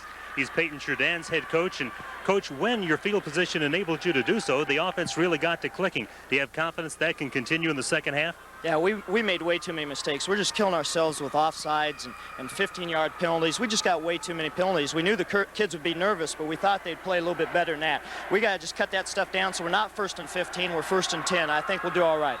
What about those penalties? Were they basically due to pregame jitters? I think so. Over hustle, that's kind of hurt us a little bit too. We've overplayed a lot on defense. It has hurt us. What do you tell the team that's over hustling as you get ready for the second half? How do you instruct them to try to turn that around? We work on changing things at halftime. We don't have a whole lot of time to do that. We had to change a few plays. We're going to change our defensive look just slightly, not much, and we didn't have time to worry about that. Okay, Coach, thank you very much. That's Jim Cox, who's the head coach of a team that goes into the second half tied. He's the head coach of Paton Churdan. We're tied at 7, ready for the second half. Here's Mike Newell. Thank you again, Larry Morgan. And, you know, Larry brings up a good point, Pat. Field position's the big story in the first half. Oh, absolutely. If you don't get field position, especially if you're a running type football game, which Sanborn is, you've got to expect to get some breaks somewhere. And here are the numbers on the ground. The Bulldogs from Sanborn outrunning the Rockets of Paton Churdan, 120 to 41 yards. Passing yards, you see the goose egg for Sanborn, and 82 in the aerial lanes for Paton Churdan. Pretty much even in first down categories, and evened up in the total yardage effort. And we're underway, or about to get underway, for half number 2. Class A championship football, the first of 5 here on Iowa Public Television. Sanborn will tee it up. Sanborn kicking off with Lee Lodi. Deep to receive is Dan Sabis along with Jim Doran. Here's Lodi. And it's a good kick at the 5-yard line. Now the 20 and the 25. Turning the corner, Jim Doran with a return to the 34-yard line. Let's call it the 33. 28 yards on the return before Keith Enger brought him down. We saw Jim Doran limping a couple times in the first half. No problem there. One thing you want to do on a kickoff return or a punt return or anything is get the ball outside. He did just that. That's the lineup. The backs and receivers for the Rockets along the front line. And first possession for Paton Churdan. First play of the second half. 1st and 10, the 33.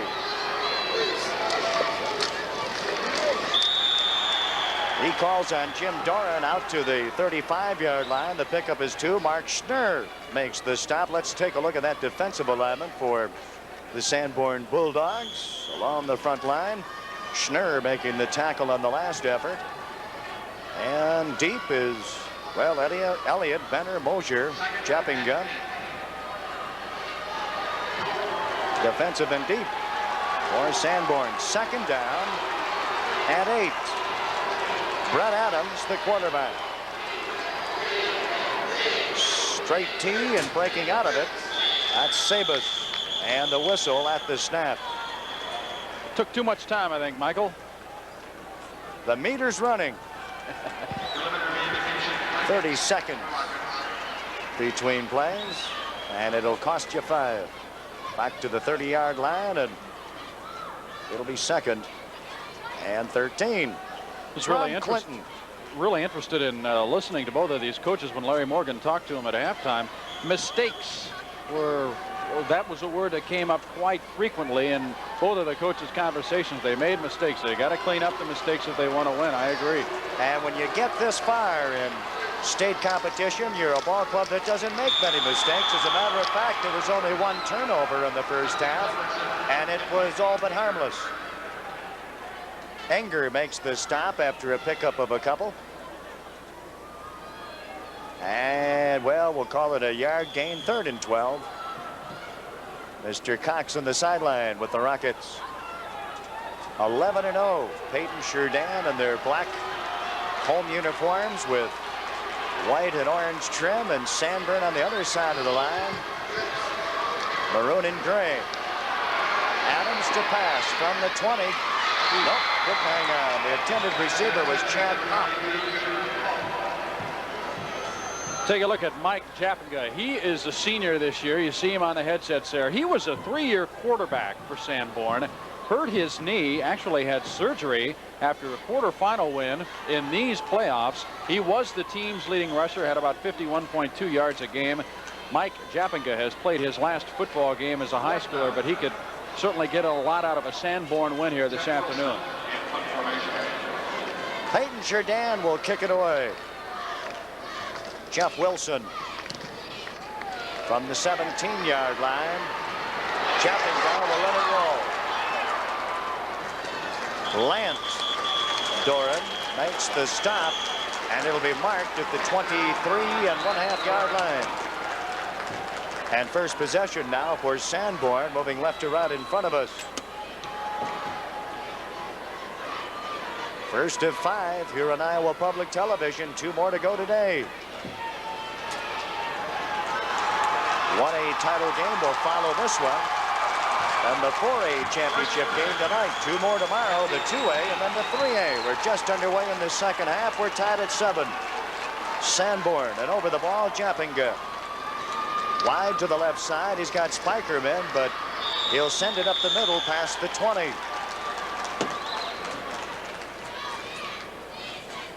Pat and I had mentioned earlier in this one that both of these ball clubs are known for their ground game. That's the offensive lineup for Sanborn. The backs and receivers and along the front line. You'll notice that these ball players going both ways.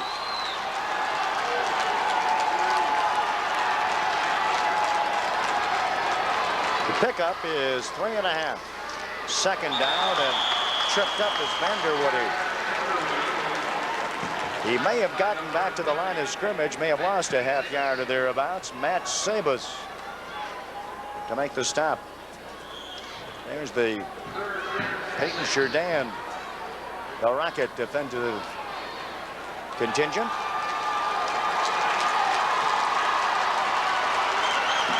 Wide to the left again is Spikerman from the I formation. 3rd and 7. The counter play that worked so well in the first half, and that's Benner. Enough for the first down and a bit more as it comes to the 35-yard line. Brett Adams was the last guy. Between he and the longest run, Doran also in on the stop. Let's take a look at it. Keep playing. Japinga might have been the key right there. Take a look at the way he faked everyone out.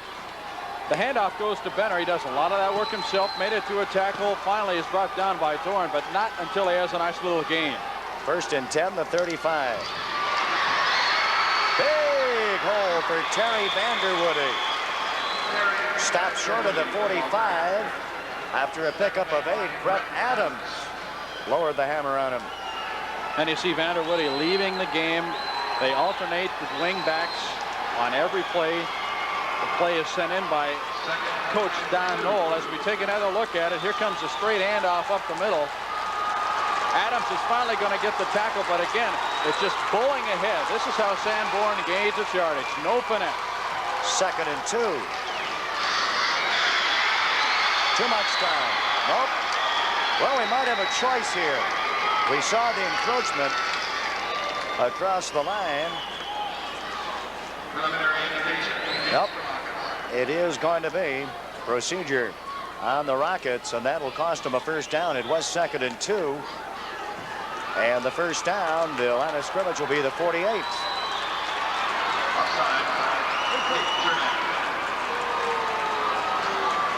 Offsides. Jimmy Cox from Buena Vista. You know that he wants this one.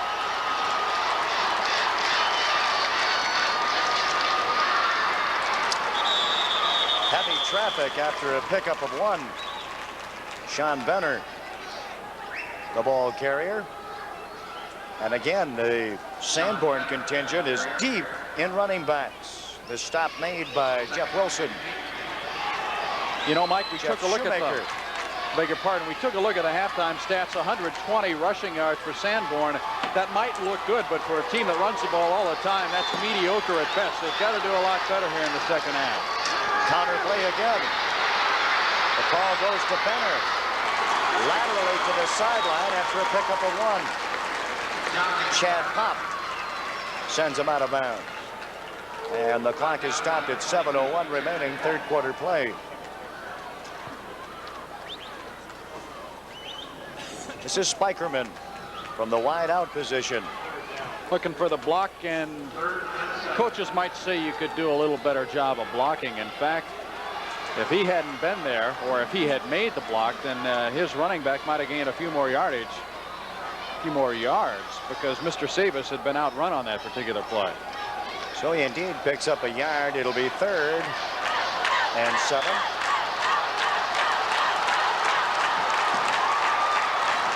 Don't want to miss him.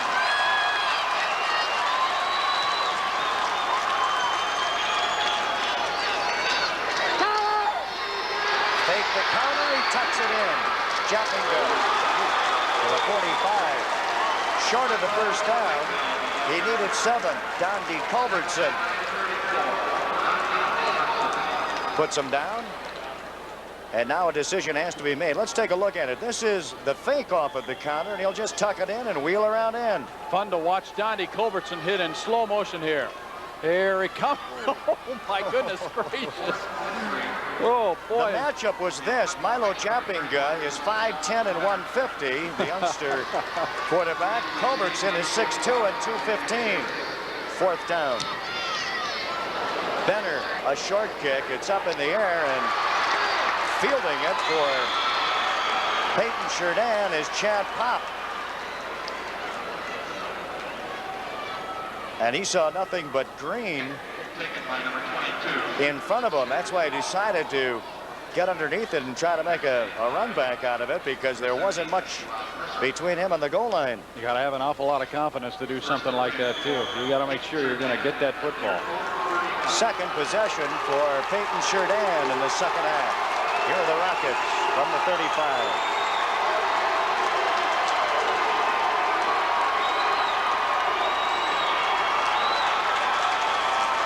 Bulldogging his way is John Benner. Mark Graves brings him down after the pickup of, well, about 3.5 or 4.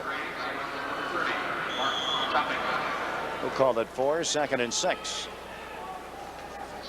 Lots of football coming your way from the Unidome in Cedar Falls, the 1985 Boys High School Championships. This is the A championship game. Sanborn, Paton Churdan. We're tied at 7 in the 3rd quarter. It's 2nd down.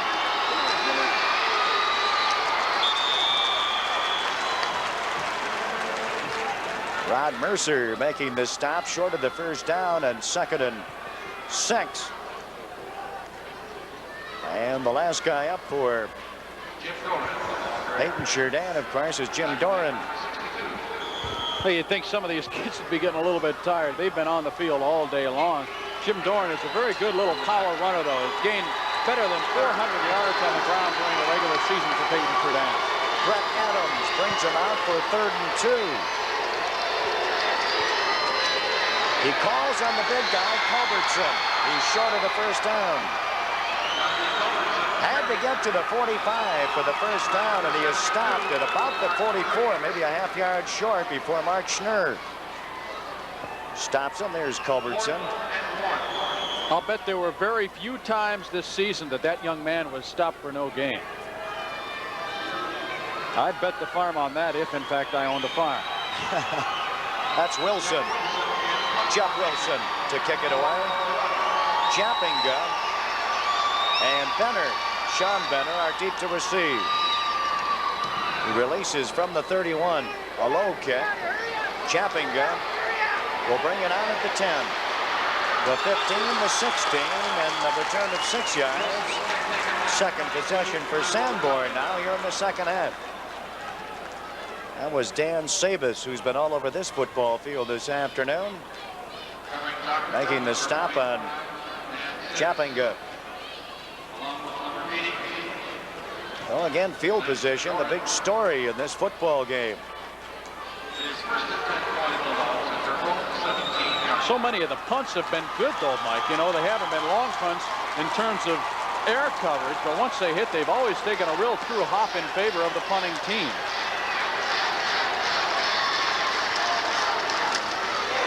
Second man through is Sean Benner. Stacked up in the eye with him is Dean Elliott, the fullback. Benner stopped by Jim Bren.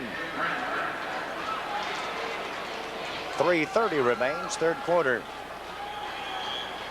And again, we'll point out that traditionally the Iowa High School Championships have been low-scoring affairs.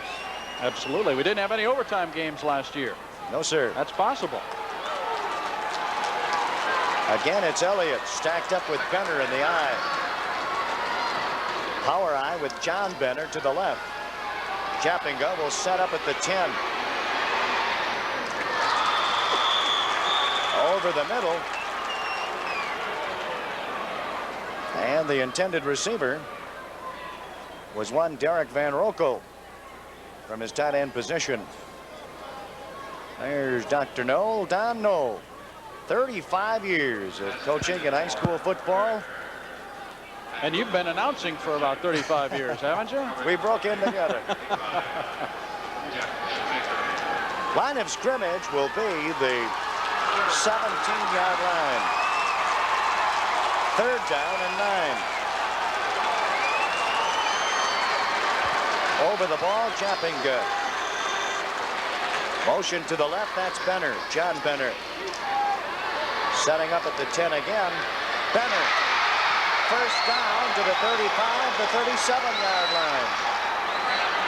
5'9" senior John Benner out of the backfield. He was the man in motion. Chad Pop brings him down after the first down, and again, the aerial lanes.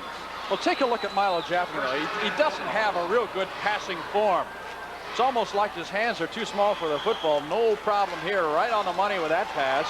And another first down for the Bulldogs as they move it through the air. Interestingly enough.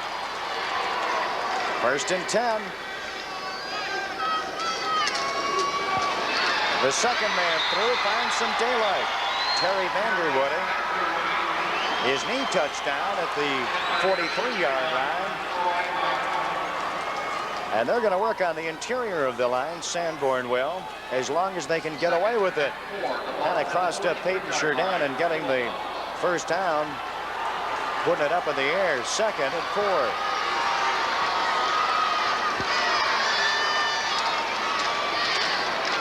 Bread and butter again, Sean Benner. And Troy Mount makes the stop. See what Don Knoll comes up with now. 3rd and 2.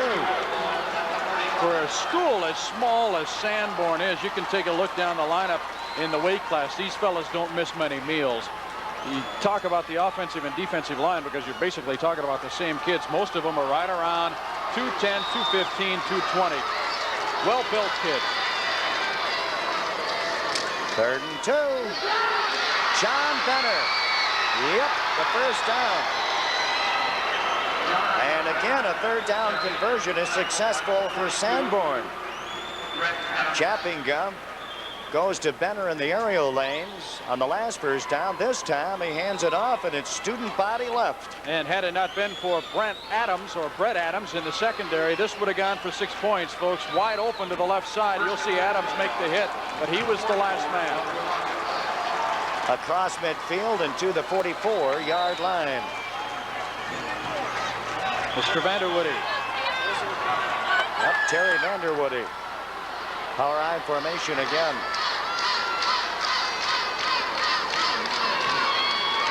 John Benner picks up 3.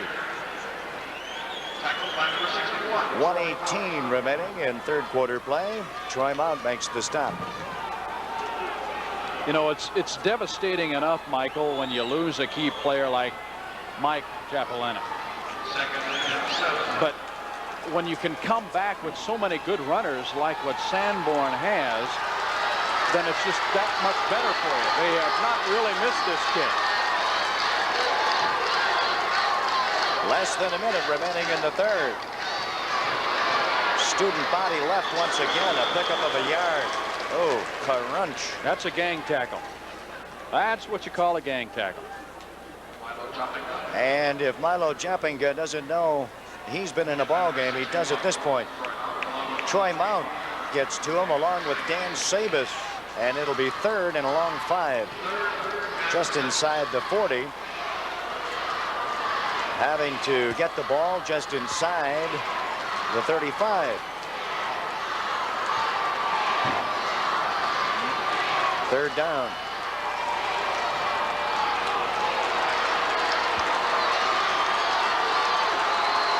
Sanborn from the eye with Brett Spikerman split to the right. Motion to the right, John Benner.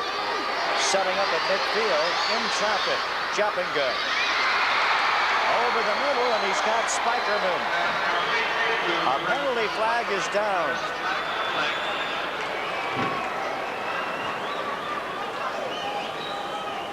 Spikerman and Van Rokel.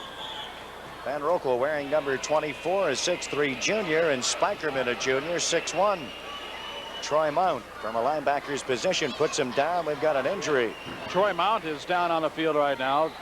Paton Churdan does not want to lose that young man. One of the co-captains along with Jeff Wilson is Troy Mount.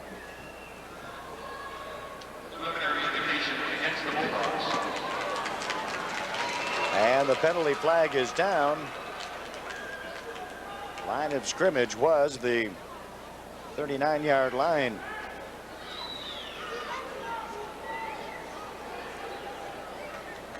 I have the perfect gift idea for you this holiday season, Pat Clark. Why not give the gift of public television? Oh, you got it. You can do this by enrolling one of your friends, if you have any. I know you've got relatives.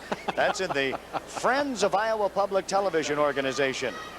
The recipient of your gift will receive a monthly program guide, and we'll notify them of your generosity before the big day on December 25th. If you'd like to join 35,000 other Iowans who show their support for public television and give the gift of Iowa Public Television, call Friends or send your check for as little as $20 to Friends, Post Office Box 1758, Des Moines, Iowa 50306. Let me tell you something, my friend. You were on my Christmas list.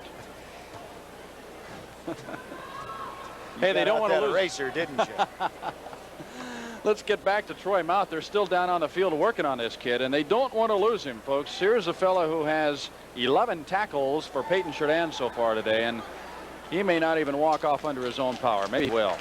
It looked like he hurt his right knee. In fact, that's what he's favoring right now.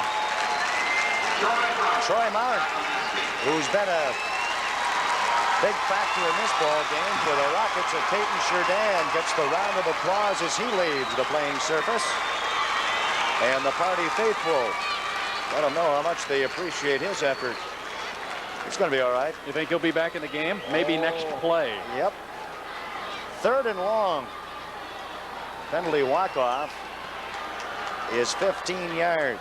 The ball will be spotted at the 46. We've got to get down to the 34 for the first down. My guess would be that Mr. Topanga will be spinning the skin again on this third down play, Mike.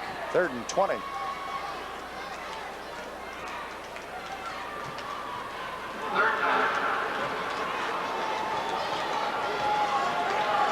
Yep, and don't think Paton Churdan isn't thinking the same thing.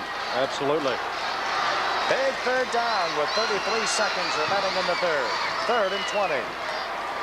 Here's the sophomore, Milo Chapinga. Here we go. Pickup will be 11 yards. Not nearly enough for the first down with the clock running, you see. And we will probably not get another playoff before we move to the fourth quarter. Jim Doran makes the stop. Here's the rollout. We've seen Milo do this all afternoon. He'll pump fake once, look for his receivers, and he is certainly not afraid to tuck it under and run with it. By golly, it was successful for him in the first half, but to the tune of about 6 points, so he figures why not again. Well, we're going to turn things around. We'll flip-flop from one side of the field to the other.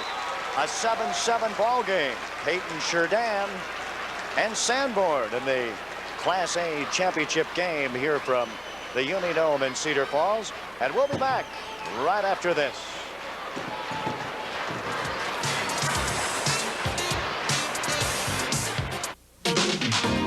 Why does Brett raise rabbits? How many people do you see here? How does a pelican get a new beak? How do the Hoop Kids get to outer space?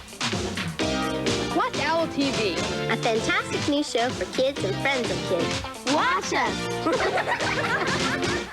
Catch this new series Sunday mornings at 10 o'clock here on Iowa Public Television. When an American family inherits an English mansion, strange things happen. Closing doors, rising sheets, and things that go bump in the night.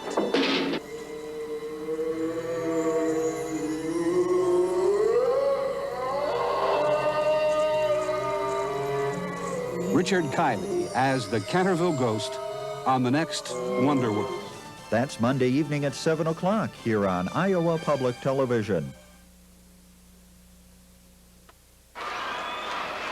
Mike Newell along with Pat Clark and Larry Morgan live from the Unidome, and we move to the fourth quarter. Game 1, first to 5. This is the Class A championship game and a 7-7 tie as we move to the fourth.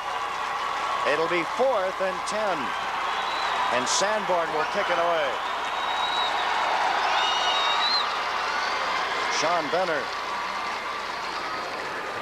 The lefty delivers from the 45-yard line. A low kick. It bounces at the 16. And into the end zone. In the foot race, that was Spikerman. And we got a penalty flag, Michael. Yep, back at the 25-yard line, we will have a penalty. And we'll wait for the reading from Ron Clinton.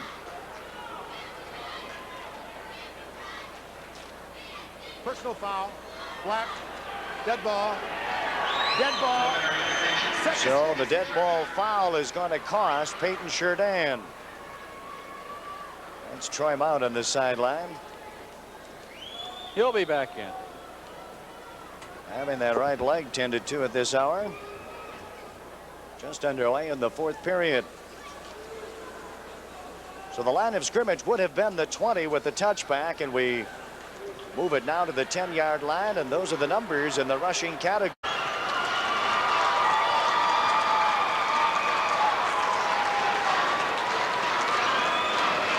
Mike Newell along with Pat Clark and Larry Morgan live from the Unidome, and we move to the fourth quarter. Game 1, first to 5. This is the Class A championship game and a 7-7 tie as we move to the fourth. It'll be 4th and 10. And Sanborn will kick it away. Sean Benner.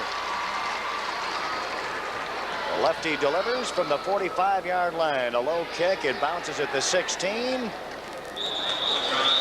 into the end zone. In the foot race, that was Spikerman. And we got a penalty flag, Michael. Yep, back at the 25-yard line, we will have a penalty. And we'll wait for the reading from Ron Clinton.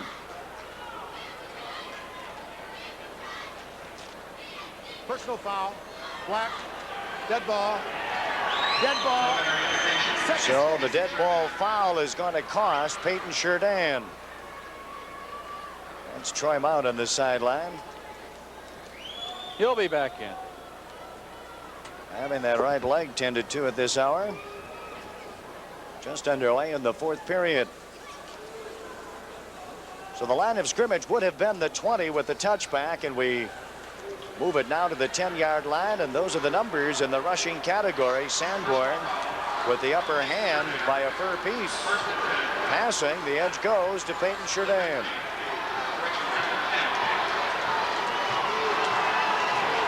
First and 10. And here are the Rockets. Brett Adams, the quarterback. Dondi Culbertson with Jim Doran in the backfield. The counter play, and the call goes to Sabus. From the wing-back position, Sabus is stopped at the line of scrimmage. 90 yards might seem like a ways to go, folks, but keep in mind that Paton Churdan scored its only touchdown on a, 79-yard drive in the first half. They can move the ball. They did it with some keen passing plays. Middle linebacker Dean Elliott makes the stop. Mount back in the ball game. You see him, number 61. Second and 10, no gain. Sabus is split wide to the right. Bobbled it, but he hung on long enough. Coming on is Lant Doran. Milo Chappinga makes the stop. Let's take a look at Lant. Good bit of concentration on Lant's part. He'll have the ball, bobble it just a second, and has enough sense to stay right with it. Not much of a gain, but a gain just the same. And the word on Mr. Mount is that he just had a bruised knee, so that's good news for Paton Churdan.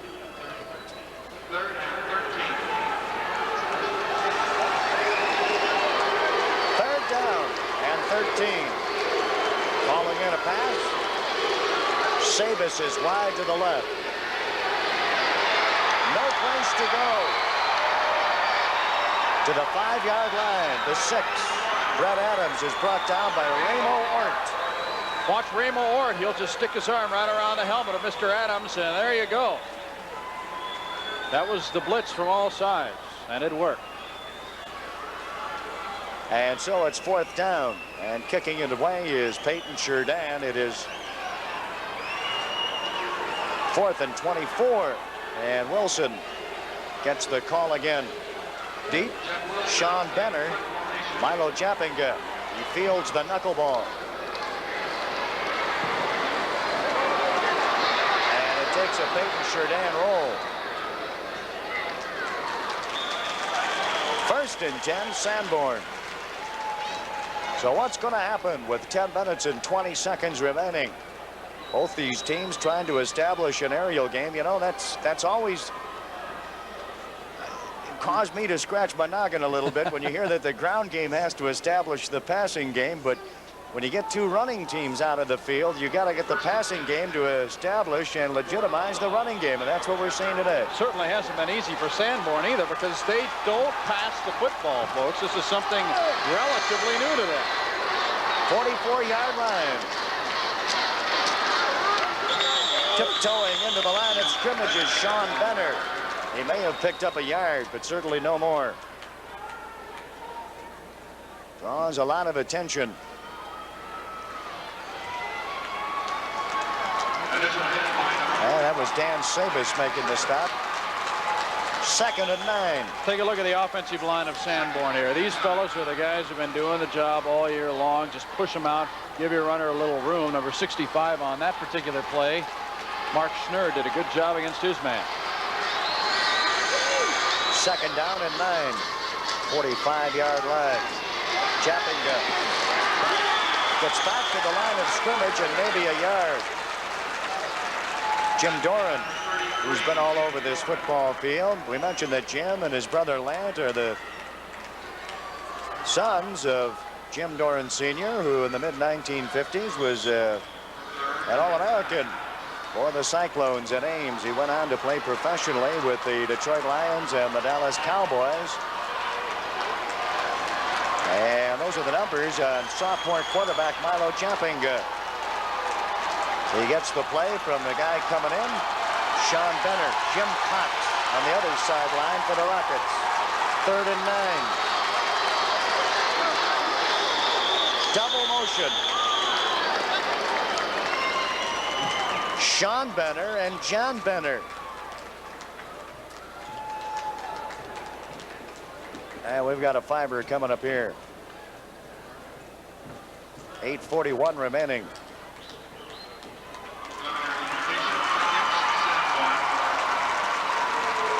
Would you call a no-no, Pat? Absolutely. There have been quite a few penalties in this game, haven't there? It looked good from up here, but procedure is the call, of course, and we go back to the 40-yard line. It'll be 3rd and 13. Big play for Sanborn coming up here.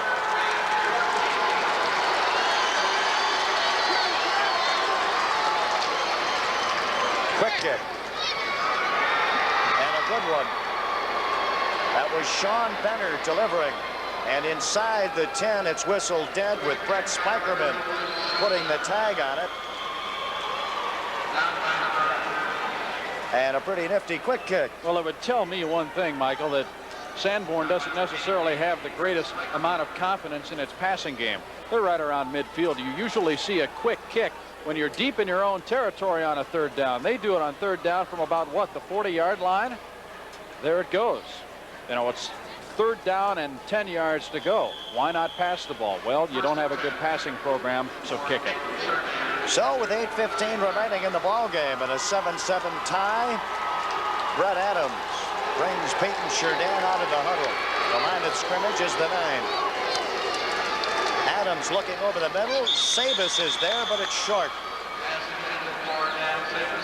Coverage for Dean Elliott from his middle linebacker's position.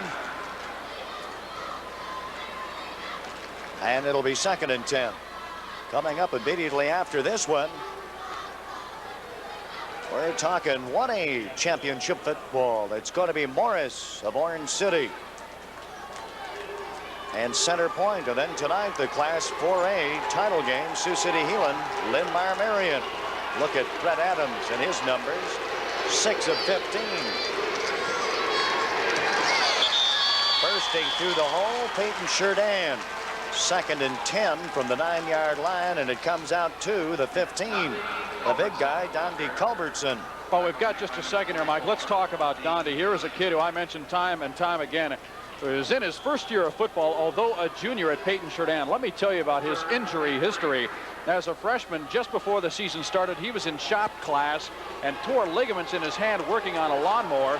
His sophomore year, before the season started, he broke his leg in practice. This year, he has had a separated shoulder and had a bad pull just this week. Injury prone, I would say. 3rd and 3, no place to go for Jim Doran. The quick pitch from Adams. And he goes to the short side of the field, Doran does. Brian Mosier. No gain. Here we go again. The little pitch out. Coming to the left side. Some good blocking, but someone forgot to get Mr. Japanga. So Japanga, Milo Japanga, drops deep to receive along with Sean Benner. And we're going to be seeing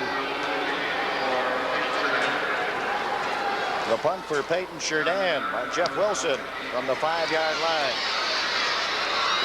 The 46-yard line. This is Sean Benner. And a flag. I believe we've got a clipping call coming up.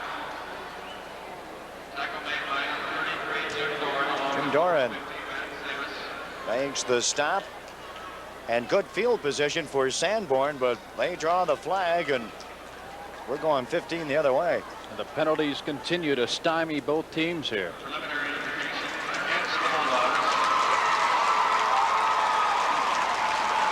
So the walk-off from the point of the infraction, which is the 36-yard line. Okay, gang, you play referee at home here. Watch for the clip. The punt was a beauty. Nice spiral to about midfield. Look for a clip. You see it yet? It was somewhere in there. Ref's right on top of it. They're not missing anything today. 48-yard line. Here's the line of scrimmage. Japanga brings him out of the huddle. First man through, Dean Elliott. Across midfield and perhaps to the 45-yard line. The pickup will be 7.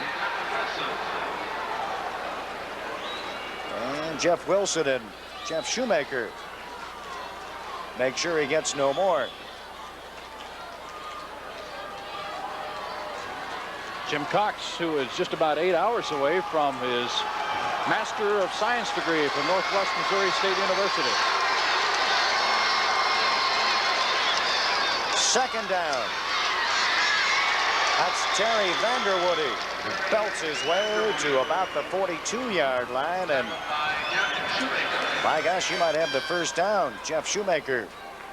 Here it comes, just the straight handoff. The last man through, diving forward. Vanderwoody has played tough football this afternoon. And you see Captain Troy Mount to put an eyeball on this one. Ooh. We've had some close ones today, friends. And they've been all Sanborn. That's right, absolutely. And so Sanborn now will have 3rd and inches from the 42. Good field position. I've always gotten a kick out of these measurements and stuff, and you know, you can't blame anybody for it, but when you have a player on the bottom of a pile of about 8 players, when he gets up, how do you really know where to put that football? Yep. That's my question.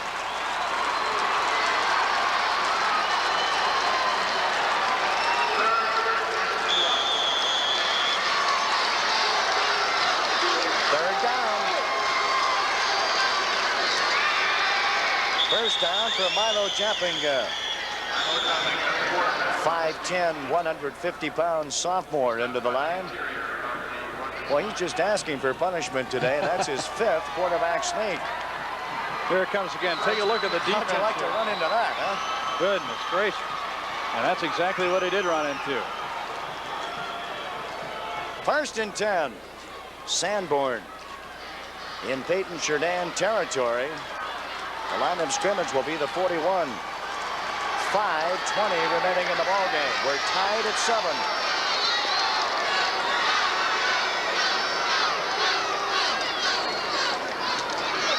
He tucks it in, gets 5, gets 10, and a flag is down. Jeff Wilson and Chad Pop. Well, I'm glad we don't have to pick a Chevrolet player of the game because we've had some top-flight performances here, Pat. The Sanborn keeps stabbing itself in the back. These fellas get good gains. We'll take a look at it one more time. We got another personal foul. There was no doubt that Jappinga was going to keep the ball himself. Look for something. There it is. That might have been out there. There was a number of them there. You could have called it on any of them.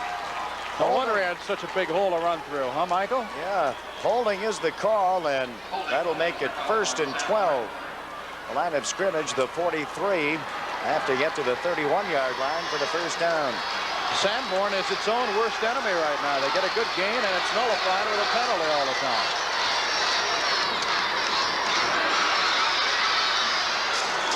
And once again, no place to go for Milo Jappinga.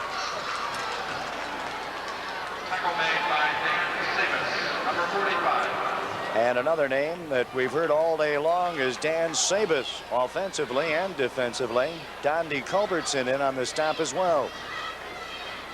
Jim Cox. And a concerned Jim Cox.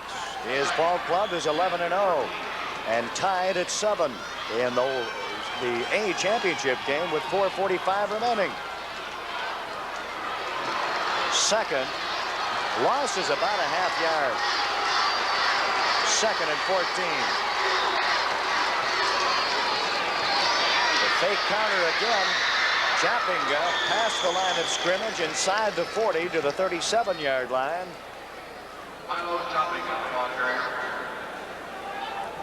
And he picks up 7 or 8. Milo took a hit that time.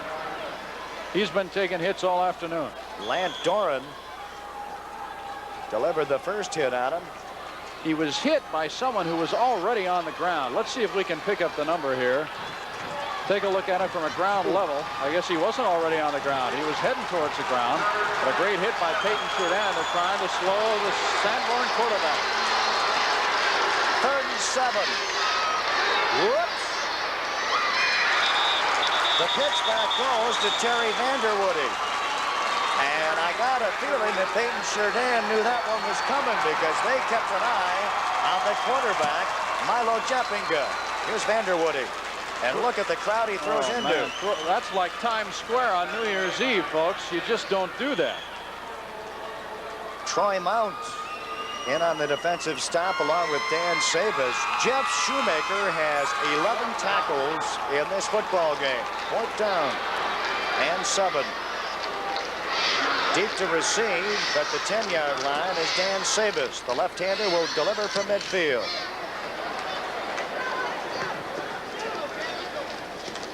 And Brett Spikerman will down it at the 23. And that'll probably be the best field percentage that old Paton Churdan has had in a while.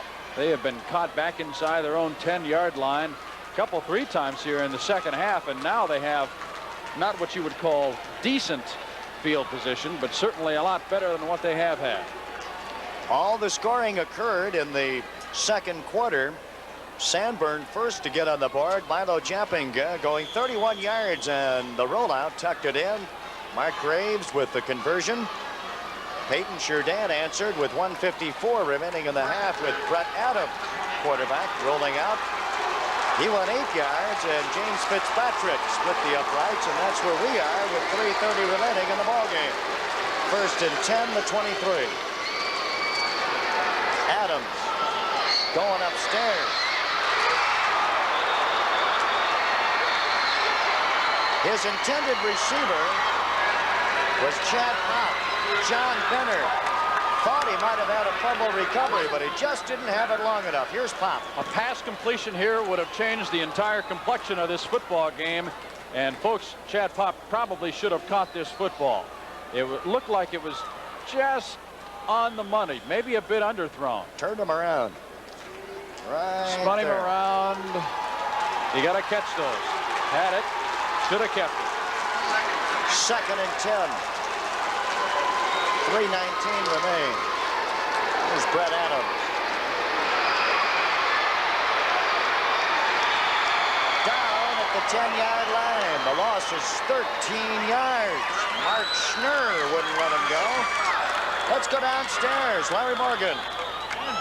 Sanborn has really got to be frustrated. This entire last quarter has been played in their end of the field, yet they've not been able to get on the scoreboard. But basically, whoever loses this ball game has got to be frustrated, because so many times offensive drives have been stalled by penalties, and whoever loses this one is going to have a long winter to think about that. Let's go back upstairs. Once again, field position has been the big story in this one. Leading the ball game is Rod Mercer for the Sanborn Bulldogs. And it's 3rd and a per piece. 10-yard line is the line of scrimmage. They've got to get out to the 33. 3rd and 23 for Paton Churdan. Line to the right is Sabas. To the left is Chad Pop. Sabas, the intended receiver. And batted down again by John Benner. Boy, he's the right man in the right place. Here's the ISO right here. Look at Sabas, and Benner's going to come over and watch the nice defensive play. Get a hand on it. That's all you have to do. Knock it away. That's what he did, and it's a 4th down situation. Michael, 2 minutes, 45 seconds left in this football game. There has been so little offensive movement here in the second half. You got to start thinking maybe an OT, huh? Here's Wilson. He'll deliver from about the goal line. Count on a heavy rush. 8 punts today for one Jeff Wilson. The fair catch is called for. Jappinga. You know, as we saw that isolation on the wide receiver Sabas coming out, remind you 2 plays before that, it was Pop going out, working against John Benner. And they saw him get turned around on Pop, and I think that Jim Cox, to his credit, said, let's try to see if we can turn the guy around again. But boy, Benner was the man on the spot. That's right. You're exactly right. So with 2:38 remaining in this football game, we're tied at 7. Good field position for Sanborn. We're inside the 40, 1st and 10. Bread and butter, student body right. Oh. Kamikaze mission down to the 35-yard line. Milo Jappinga. Lant Doran makes the stop, and a good one. Milo Japping has been doing just about everything here. You'll see him run, and you heard Coach Don Knoll say, tell him to run out of bounds. Well, that's what he's going to try to do. He's going to take a ride on the tilt-a-whirl first. Take a look at that, folks. And he picked up 2 yards. 2nd and 8. Delayed handoff, and that'll go to the fullback, Dean Elliott. He gets nowhere, and once again, the name of Troy Mount surfaces. A minute 50 left in this one, folks, or a $1.50, as Mr. Newell would say. And change. 7-7 here. From the power eye, splitting to the right is John Benner. To the left is Brett Spikerman. 1:30 and counting. Upstairs, taken away. That should be Lance Doran. The flag is down. He gets it to the 25-yard line. Not one, but 2 flags are down. Lance Doran with the pickoff. And he has, as they say in the business, some kind of speed because he is a breakaway threat. There he is, Mr. Doran right there. Both flags went down after the interception, so we would assume that the ball will still belong to Paton Churdan. Let's take a look at it one more time. Jappinger, not known for his arm, throws it way short this time. His receiver had fallen down anyway. But there's Doran with the interception, brings it to the near side before he's finally tripped up. The penalty, unfortunately, for Paton Churdan is going to go against them. Personal foul, clipping, half the distance to the goal. So 1:24 remains in the 4th quarter in a 7-7 ball game. We're spotted down at the 10-yard line. 2nd turnover of the ball game. No more, no less. A 2nd interception for Paton Churdan. And that was Dante Culbertson, who was greeted at the line of scrimmage by one Scott Brower.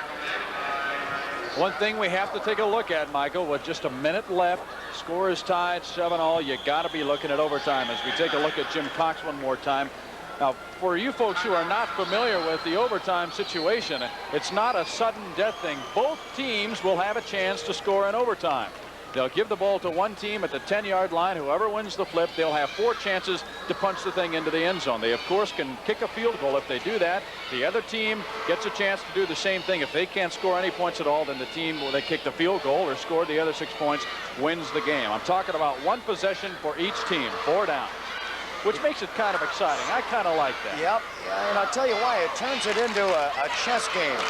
Think of it this way. You're at the 10-yard line. You got 4 chances to get it in. Should you go for a field goal, remind you, the other guy gets it on his 10-yard line and has a chance to go in, and he's going to go for 6. But it puts the pressure on that guy to get 6, not 3. And certainly no problem in getting the kids up from Paton Churdan, the Rocket Backers, right below us. And on the far side, we got the Bulldog Boosters from Sanborn. Immediately after this one, we got the 1A title game coming up. Don't you go away. Morris Orange City in Center Point for the 1A championship. And then tonight, the 4A matchup with Sioux City Heelan and Lidmar of Marion. And then tomorrow, you didn't get enough today? We'll give you some more tomorrow. The 2A title game, Algona Garrigan, Cedar Rapids, LaSalle. That's at 11. And the 3A title matchup, Harlan and Pleasant Valley at 2nd and 9. Culbertson. Enough for the first down, and with 51 seconds remaining, it'll be 1st and 10. The clock is stopped. The 26-yard line. Sean Benner makes the stop on Culbertson. Nice bit of running by John, but with 51 seconds left, I want to see Jim Cox pull some of these things out of his hands. Where's this halfback pass at? You know, why don't we see a flea flicker again? They're not going to score a touchdown by keeping it on the ground. They just don't do that. They've got to put the thing up. Not against Sanborn. That's right.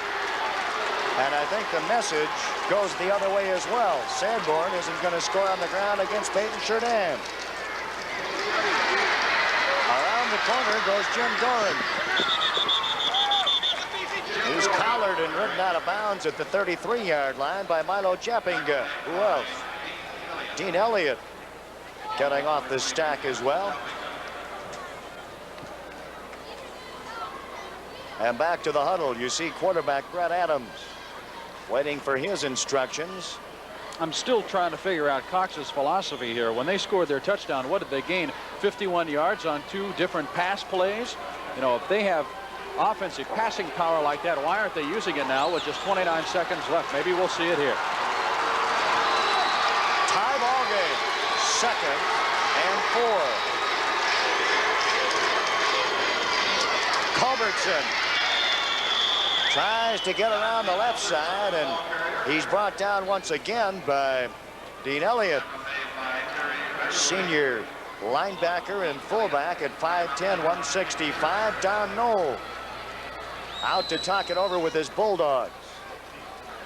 Jim Cox comes out to talk it over with the Rockets. And there's a bit of memorabilia. Paulina. Central of Fenton.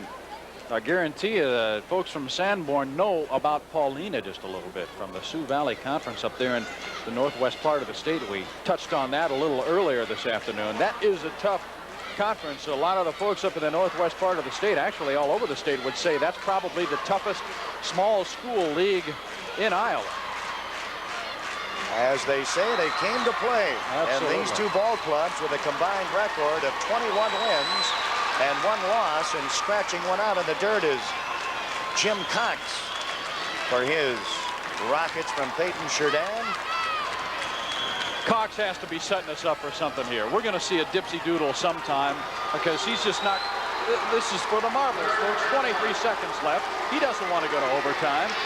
3rd and 1. Out of the backfield.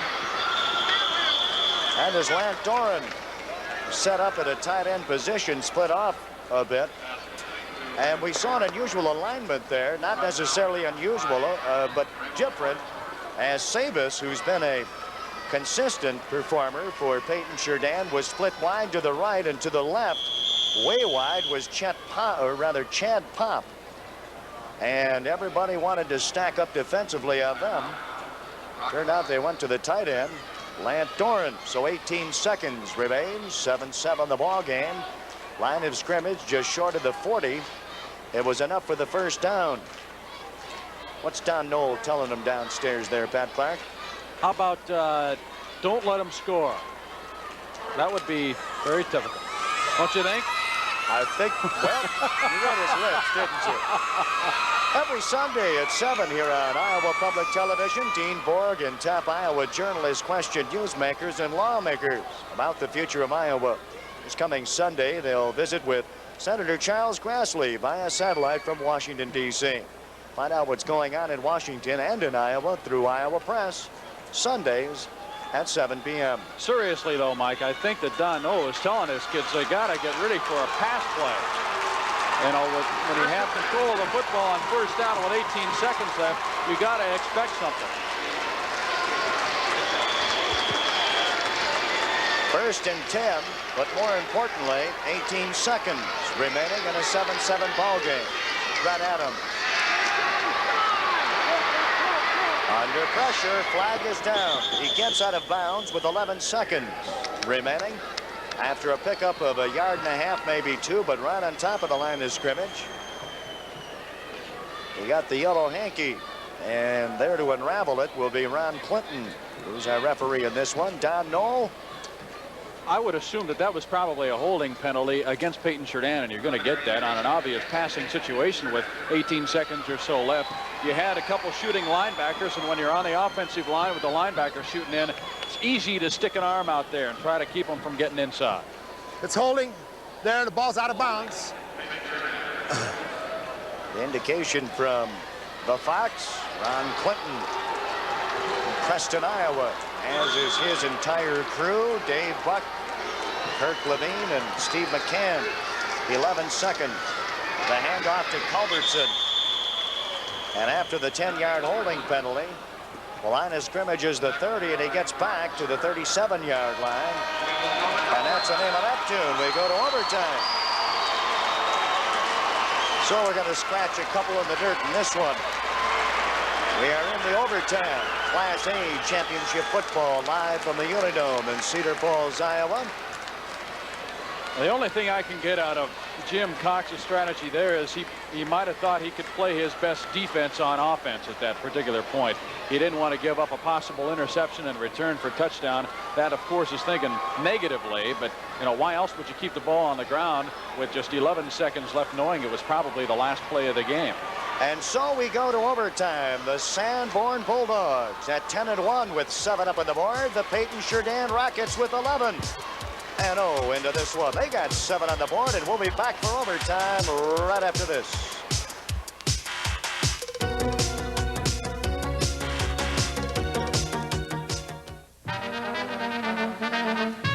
From the banks of the Mississippi River in Davenport, Iowa, Bix lives. This week, the New Memphis Nighthawks.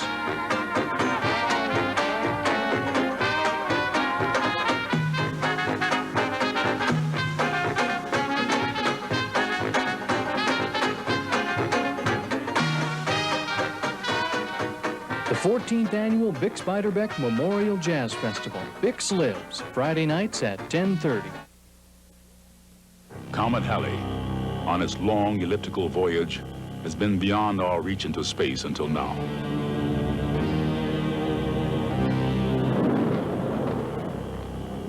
Comet Halley returns in November 1985. For a close look at the comet and its history, watch a Planetary Society television special, Comet Halley. Coming November 26th.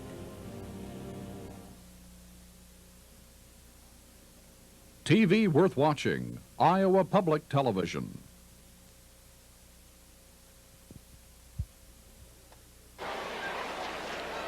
We're back here live from the Unidome in Cedar Falls, Iowa, on the campus of the University of Northern Iowa.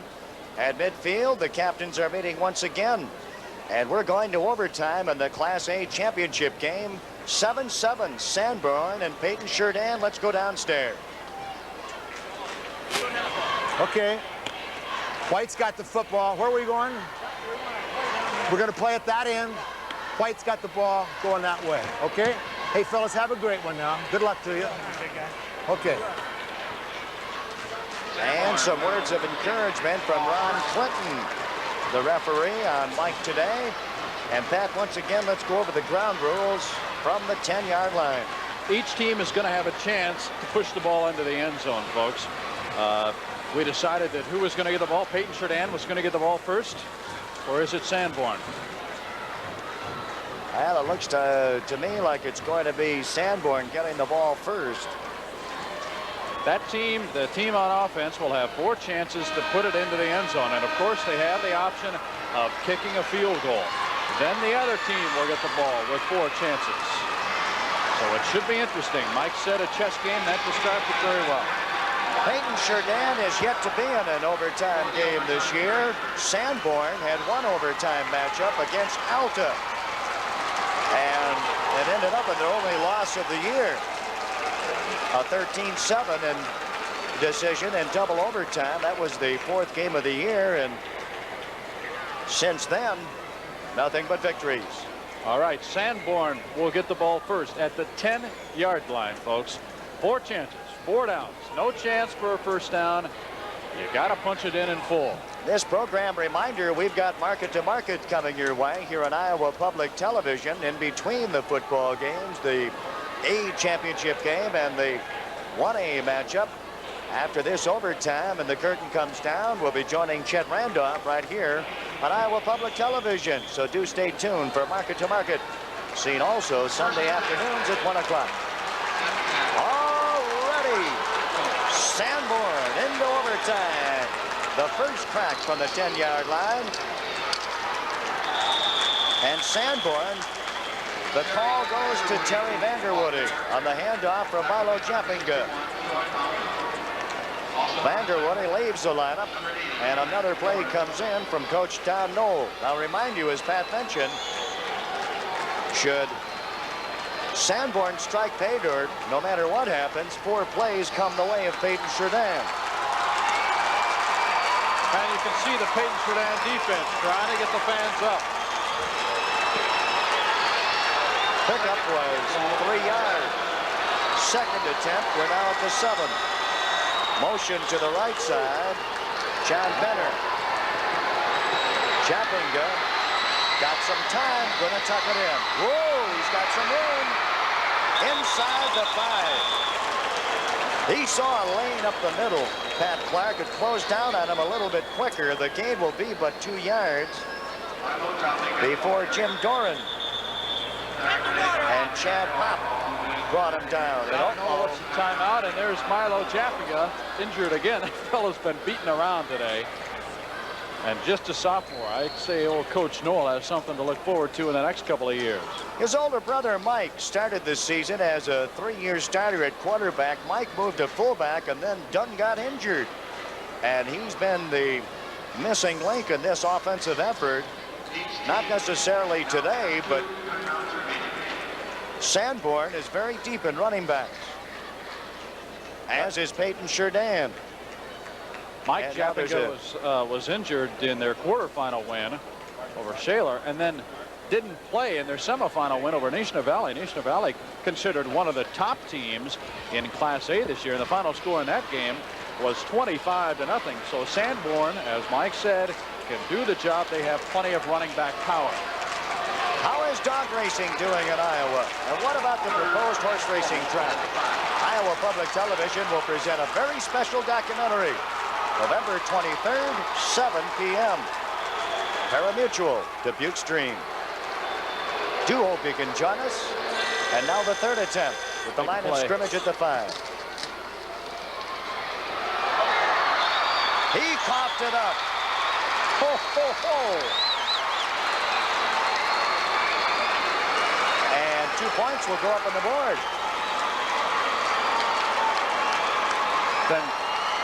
Then the game's over. Is that right? Let's take a look at it here. That's Dean Elliott. Oh, crunch, and guess who that was? Troy Mount. And on the receiving end, they can't call that a safety because he fumbled before he got it into the end zone. All righty. Don Knoll. Ooh. That hurt, didn't it? Well, what's the ruling on that? Where's Mike Henderson when we need him? The fumble was before he got to the end zone. Before he got to the end zone. It was going to cost him 2, but now we go the other way. They just lose the extra down. Mike is the one guy who would have the answer for us.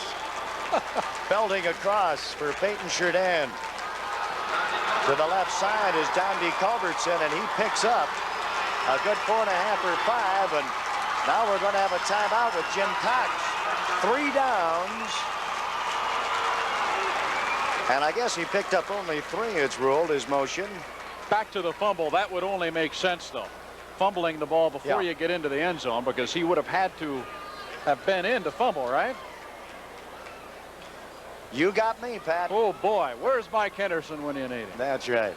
We're telling you about the big documentary coming up on Iowa Public Television Saturday, November 23 at 7 o'clock. Mark it down. It's called Parimutuel, Dubuque's Dream.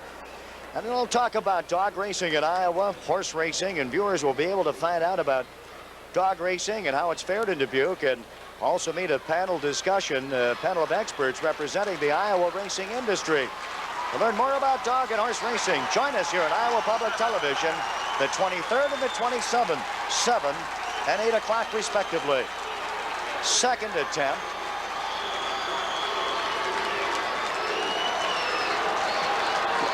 From the 10-yard line was the original line of scrimmage. Culbertson again, and this time he's down to the 5. Picks up a couple. Let me attack this one more time.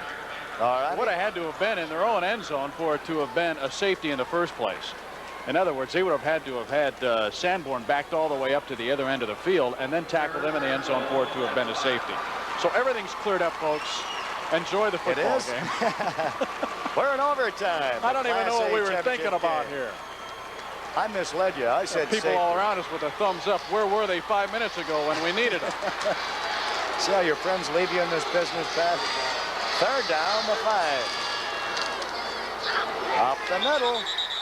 To the goal line, and his another fumble.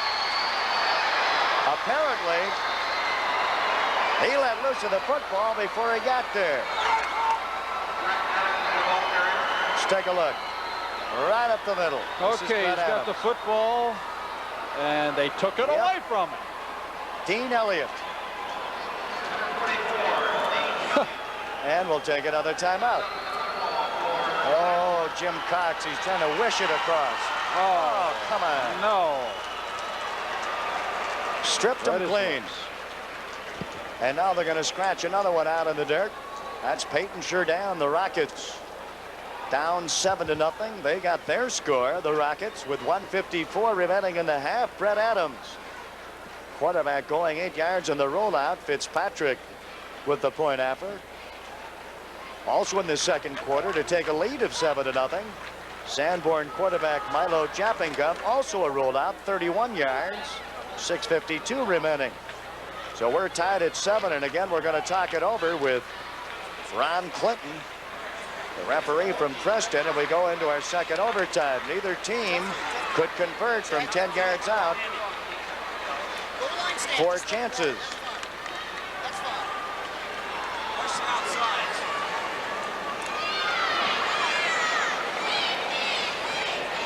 Well, you got to wonder what's going through the mind of one Jim Cox and one Don Knoll right now.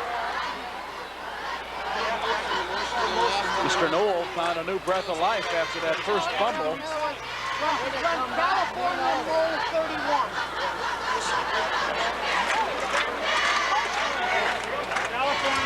I don't know. I'm not sure I'd want to be in their shoes right now, Michael. John. So we go to the second overtime. We go to the second overtime, and again, we're tied at 7. We got 2 more coming today here at Iowa Public Television. And right now, we see some history being made here at the Unidome in Cedar Falls. We go to a double overtime, and defensively, it'll be Paton Churdan in their black and orange. And their backs against the wall, and Sanborn, the Bulldogs, will try for a second time, 4 downs from 10 yards out. Remind you again, market to market will be coming your way here on Iowa Public Television between the A and 1A championship games right after this one. Market to market also can be seen at 1 p.m. Sunday afternoons, generally viewed on Iowa Public Television at 8 o'clock on Fridays, but we're going to get a leg up a little bit earlier. Chet Randolph. Okay, second overtime is about to get underway. Jappinga has him in the power eye. First attempt, 10 yards out. Motion left side. And you've heard the 3 yards in a cloud of dust. This is 3 yards in a turf burn is what it is. Because both of these ball clubs have been hammering away at the interior. Not much has gotten around in. And there's the young man who has made things go when they did go this afternoon for Sanborn. Milo Jappinga, just a sophomore. And that's Dr. Knoll, Don Knoll on the sideline, his 35th year of coaching. Boy, he wants this one. Down to the 3-yard line is Terry Vanderwoody. The line of scrimmage after the 3-yard gain was the 7-yard line, so he picks up 4, maybe 4.5 before Lant Doran pays a visit. And now Jim Cox.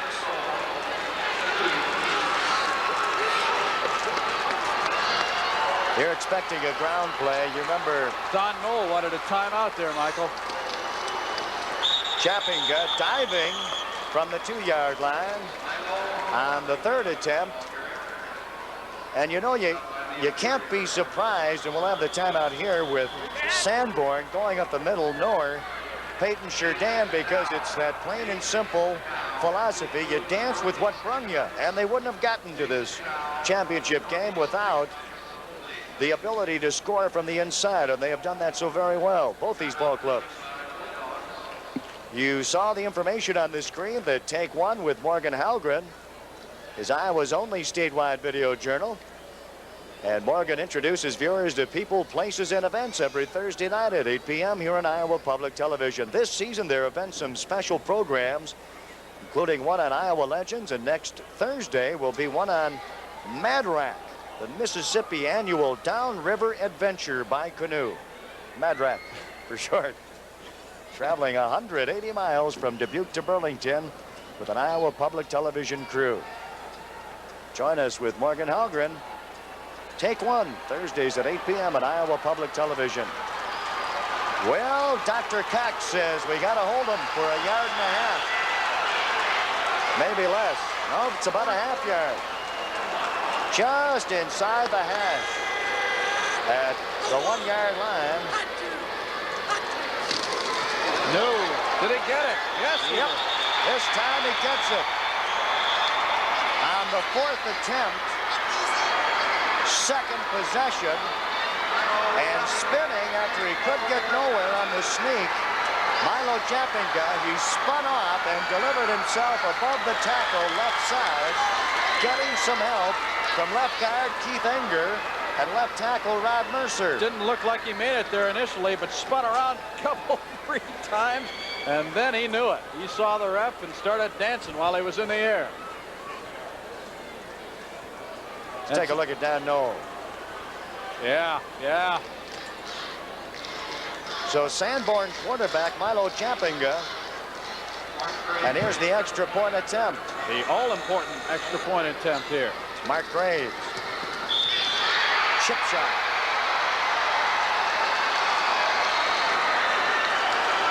And now Paton Churdan gets a whack at it. 4 downs to move 10 yards.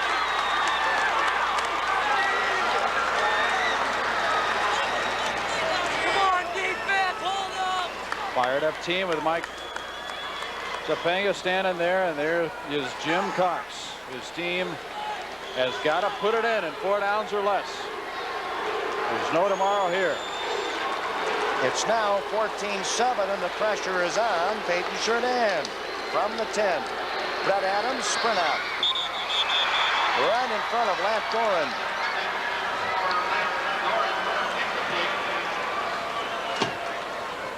Three downs to make 10.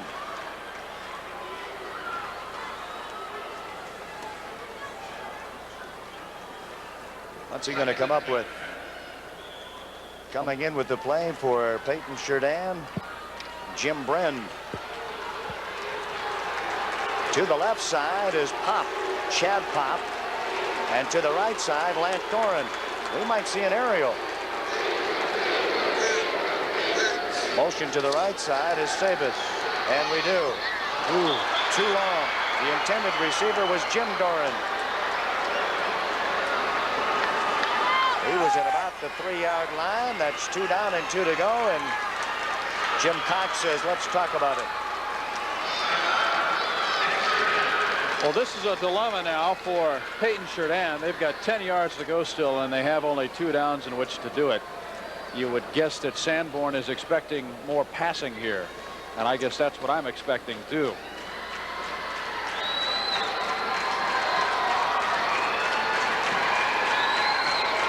(14-7) is the count, and a Class A championship record has been established by Milo Japinga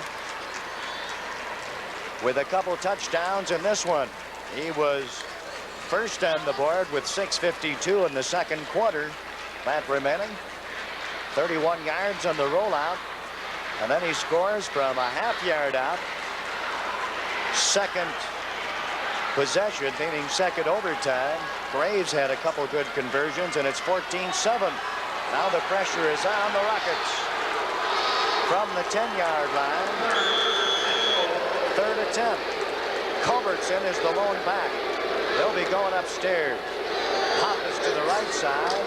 To the left is Sabis. That was Lant. Doran.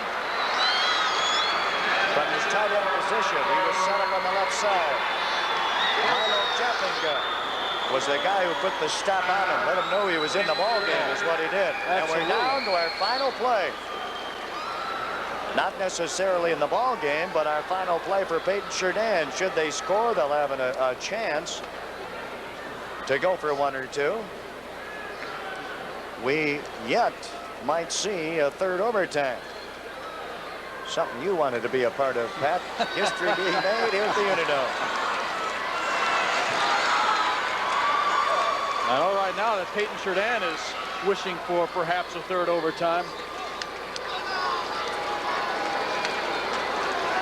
It all comes down to this. Fourth attempt, 10-yard line.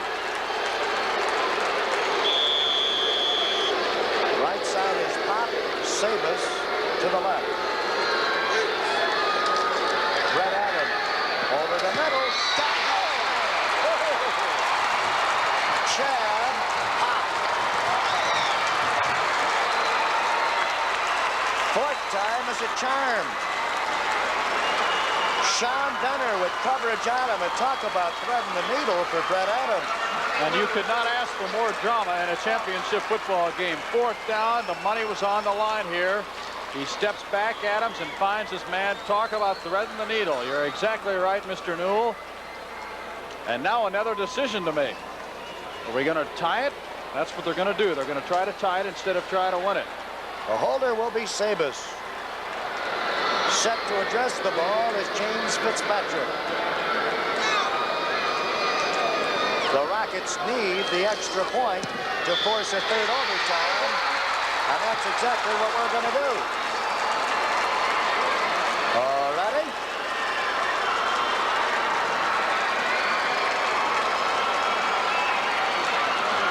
Take a look at the reaction of Coach Cox here. One more, that's what he's saying.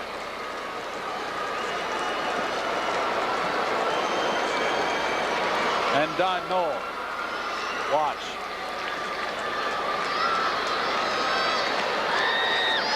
Oh, he was so upset he couldn't even move. 10 yards is the completion on the fourth and final attempt from 10 yards out, and we'll go to a third overtime. Those are the numbers. Sanborn 14, Paton Churdan 14. The single A title game, and we'll be back with more right after this.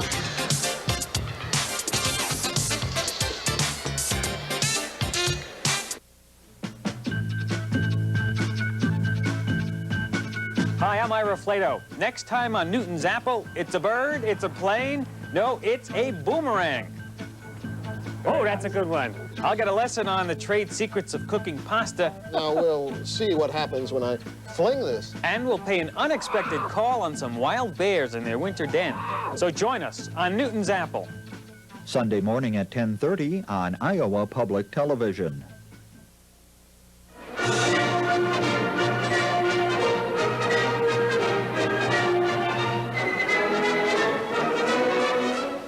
Be in the front row when Iowa Public Television presents the 1985 All-State Music Festival.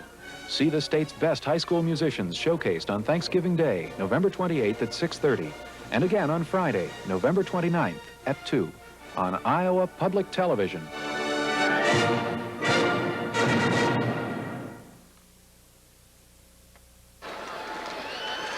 14-14, and here's the last chapter in the miracle finish in this one as we go to a third overtime. Let's take a look at Adams to Pop. Another angle on this one. This was a 4th down and 10 play. They had to score. Adams just lets it go and finds his man. What a nice play. That's championship caliber right there, folks. You know, Pat, I roundly endorse the playoff system and the overtime system in a tie ball game, but you know, the philosopher once said there are some games that were meant to end in a tie. Who said that? I think it was Darrell Royal. He also said a tie was your sister's kiss, too. But you know, when it comes down to it, some games are meant to end in a tie. We might be looking at one of them. From the 10, 4 down for Sanborn. Chappinga tripped up, and he slams down at the 5-yard line. That was Jim Doran to get a hold of the ankle. Well, that Chappinga has been dropped like a 50-pound crate all afternoon and just keeps getting back up. Got a lot of respect for that kid. Jim Cox, Don Knoll. He picked up 5. It is second and 5. The big guy, Elliott. Dean Elliott, who's a hero in his own right in this one. He's the guy who stripped the ball loose on the quarterback sneak by Brett Adams in overtime. And timeout has been called. 14-14. Here in the Class A championship football game. Sanborn and Paton Churdan. You know, the art of conversation is alive and well on Iowa Public Television every Thursday at 8:30 p.m. That's when Pat Bodie interviews the famous and the not so famous. The person next door on Touchstone. All of Pat's guests affect Iowans in some way, and she asks the questions you always wanted to ask. Politicians, scientists, activists, performers, they all have appeared or will appear on Touchstone. And you'll be better acquainted with those people who can and do make a difference in your life. It's Touchstone with Pat Bodie, Thursdays at 8:30. Coming up next is the 1A championship game. Morris Orange City. Well, we might get to that one at about 9:30 tonight. And Center Point. All right. Third overtime and third attempt. Now from 2 yards out, Chappinga sets him down. Oh, what a stop for Chad Pop. Chappinga trying to dance his way around left end. And Chad Pop came up from his corner position to put an end to all of that. Milo Chappinga all afternoon has been able to get outside. Not this time. Pop would have nothing of it. That is as good a tackle as you're ever going to see. Now another situation. Here we are with a fourth down from about the 5-6 yard line. What are you going to do? You going to go for 3 points now, or are you going to still try to punch it in? And it looks like Coach Knoll has decided to boot the thing, but they're going to talk it over. Mark Graves is the field goal kicker for Sanborn. He's got a couple extra points. He'll have the left hash mark. The line of scrimmage is the 6 yard line. So counting the ball being planted down at about the 12 or 13, add 10. And that's what you got to bust up this 14-14 tie. Remind you, the Rockets from Paton Churdan will get their attempt coming up. From the 10 yard line, 4 attempts to score. That's a look at Graves. Mark Graves, the holder, Milo Chappinga. It'll be spotted down just past the 13.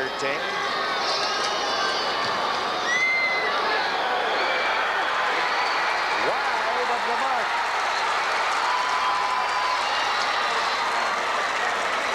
And now the Rockets will take over from the 10. And if you were playing tennis now, Mike, they'd say advantage Paton Churdan. One more time, the reaction. Mr. Graves isn't going to like this one. And neither did Mr. Chappinga. Oh, that's got to be disheartening. And about tells the story. And here's Don Knowles' perspective. Oh, my goodness. Gosh darn it. Heavens to Betsy. Words to that effect. Oh, on the first attempt, how about this? Why not? Why not, right? 12 for 3. The man of the hour could be James Fitzpatrick. And it's wide of the hole.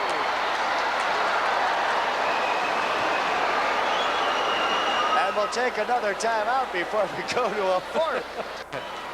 Heavens to Betsy. Words to that effect. Oh, on the first attempt, how about this? Why not? Why not, right? 12 for 3. The man of the hour could be James Fitzpatrick. And it's wide of the hole.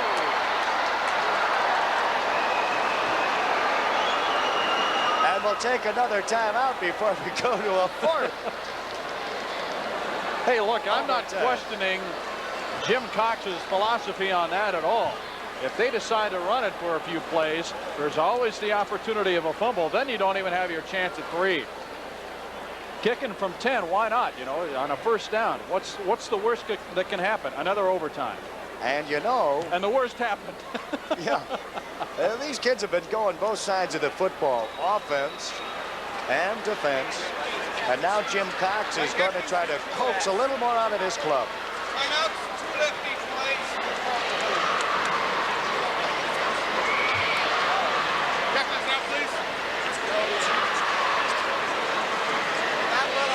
Jim Cox, head coach at Paton Churdan.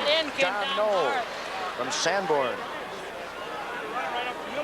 Someone's going to win this game, Michael, but I guarantee you they better have the cots ready because they're going to have to wheel these kids to the shower. They're coming too hard. Our line is not. We don't have to try anything different. It's working. I guarantee you none of them feel tired right now, though. Let's go, you guys. Get her this time. Let's hold her. Jim Cox took the gamble, and there's the Class A championship trophy and the runner-ups. Hardware, and they're going to have a long winter, both the winner and the loser, to think about this one. No doubt about it. Right between the guard and 10. Let's go. You want me waiting or not? I can't get over that part of the two. Are we receiving again? Yeah, we got the ball. Well, you know what we want. Hey, Don even thinks they're kicking off here. Come on, dog. So we'll set it down at the 10-yard line once again. And both these coaches trying to come up with the right move in this chess game. We go to a fourth overtime period. We're tied at 14. A pair of field goals go awry in the third overtime period on the fourth attempt for Sanborn and on the first attempt for Paton Churdan. And the Bulldogs will have control 4 downs from the 10-yard line.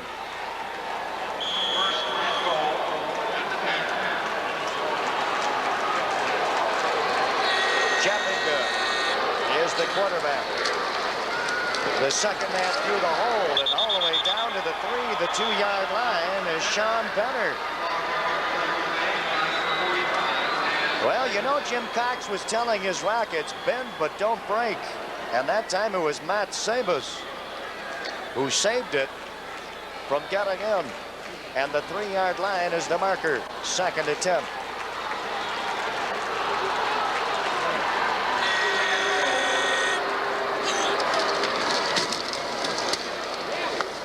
And pulling his way down is Terry Vanderwoody to about the 1.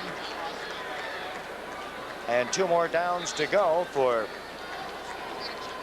Sanborn.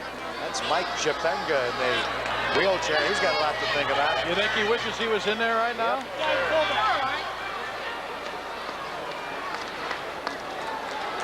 Very positive Don Knoll watching his team on a third with about 1 to go. Chapinga. Line of scrimmage was the 1, and it's going to be the 1-yard line again. Now what do you do? Try for 3 again?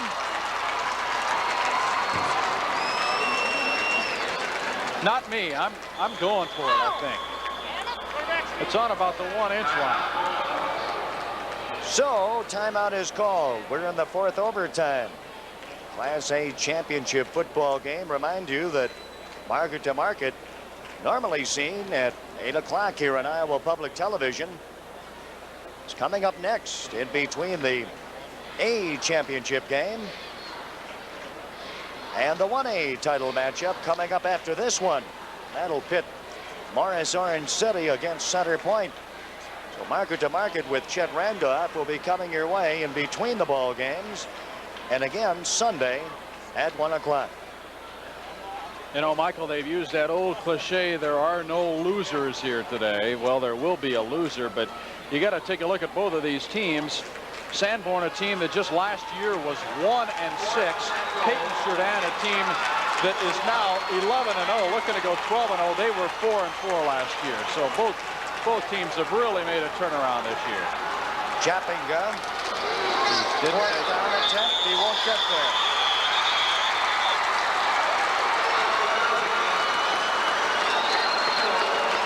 And so the ball will turn over to Paton Churdan from the 10-yard line. Well, Milo Chapinga's been gaining yards this way today. Not that time. Troy Mount, the fella who's been in the middle all afternoon for Paton Churdan, was there once again, and he helped put the old clog in it. So now Sanborn will have to hope that it can stop Paton Churdan in 4 attempts here. And actually the tide of things shifts, because here in the 4th overtime, the Bulldogs have already had their crack at it. All you need is 3 to win this one. It's 14-14 in the 4th overtime. Dondi Culbertson, the game is over.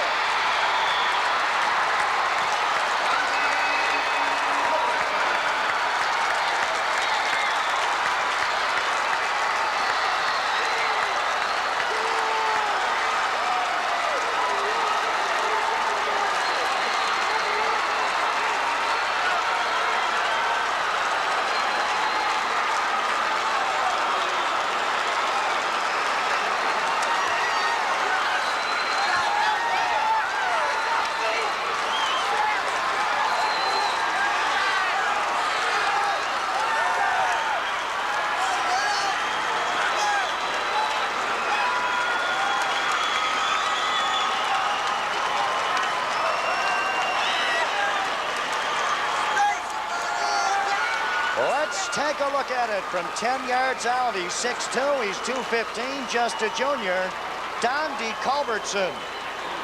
Until now, a very quiet figure this afternoon, both on offense and defense. He finally got tired of the overtime periods and says, we're going to end it right now. Number 34 over the left side. They open a hole for him. Shrugs off a couple of tackles and on in. Paton Churdan, the Class A champion. Oh, Jim Cox, what do you see? Look at it, Jim. Enjoy it. Junior running back, and it's all over.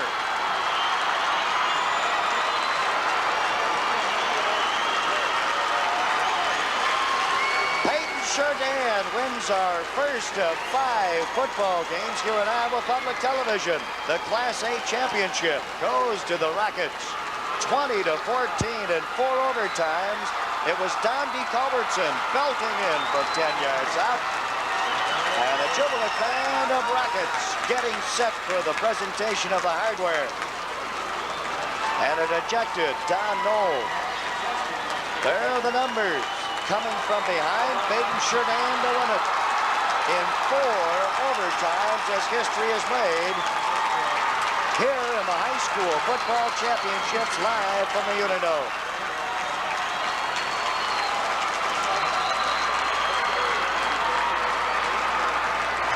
Things are kind of quiet on the Sanborn sideline. Right now, we go to Mo Kelly at the 50-yard line. Mo?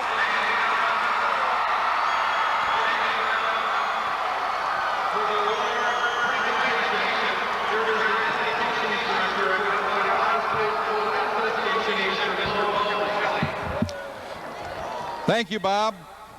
I don't know about you, but I'm worn out. To present the awards in Class A, 3 members of the Board of Control of the Iowa High School Athletic Association. To my far right is Jack Honchell, Superintendent of Schools at Centerville. In the middle is Robert Schmidt, Superintendent of Schools at Jefferson. And to my near right is Keith O'Connell, Superintendent of Schools, Jackson Junction, Turkey Valley. One thing about coming to the Dome and the championship game is it's a no-lose situation. You know you've had a tremendous and unforgettable season just by getting to this final game.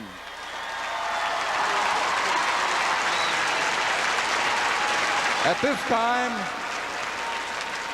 time, we'd like to introduce you to a great ball club coached by Don Knoll. How about a big welcome for Class A runners-up, the Sanborn Bulldogs, if they'd come forward, please.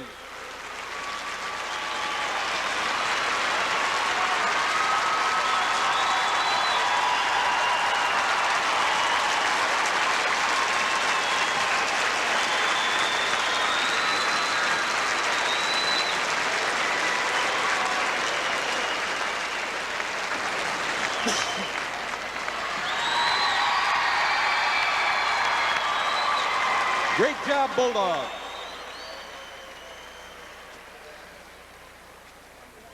And I guess they proved they're number one because they're the only remaining undefeated team in Class A in the state of Iowa.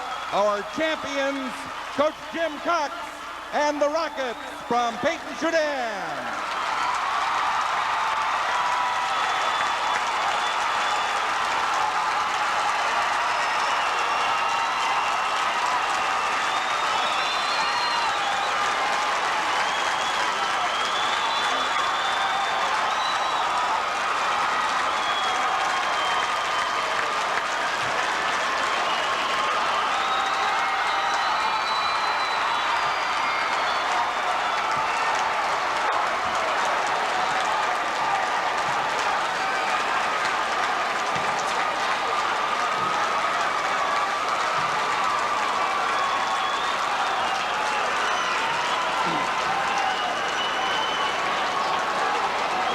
Rockets from Paton, Churdan, holding on and coming from behind in this one, down 7-0 in the second quarter to tie it at 7, and then we went into a string of 4 overtime periods before Donde Culbertson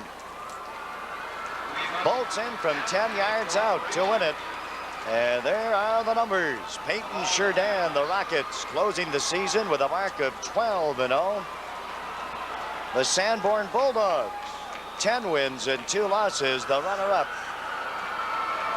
in Class A competition. 20-14 is the final score. Paton, Churdan beating Sanborn in 4 overtimes as the Rockets are the Class A champions. Don't forget the Class 1A title game between the Morris Orange City Dutchmen and the #1 ranked Center Point Pointers coming up in about 30 minutes on Iowa Public Television. Tonight we'll have the 4A title game between the Sioux City Heelan Crusaders and the Lions from Linn-Mar Marion. That'll be at 8 o'clock. Plan to watch. Now for Pat Clark and Larry Morgan, I'm Mike Newell saying see you later today for more high school football coverage from Iowa Public Television.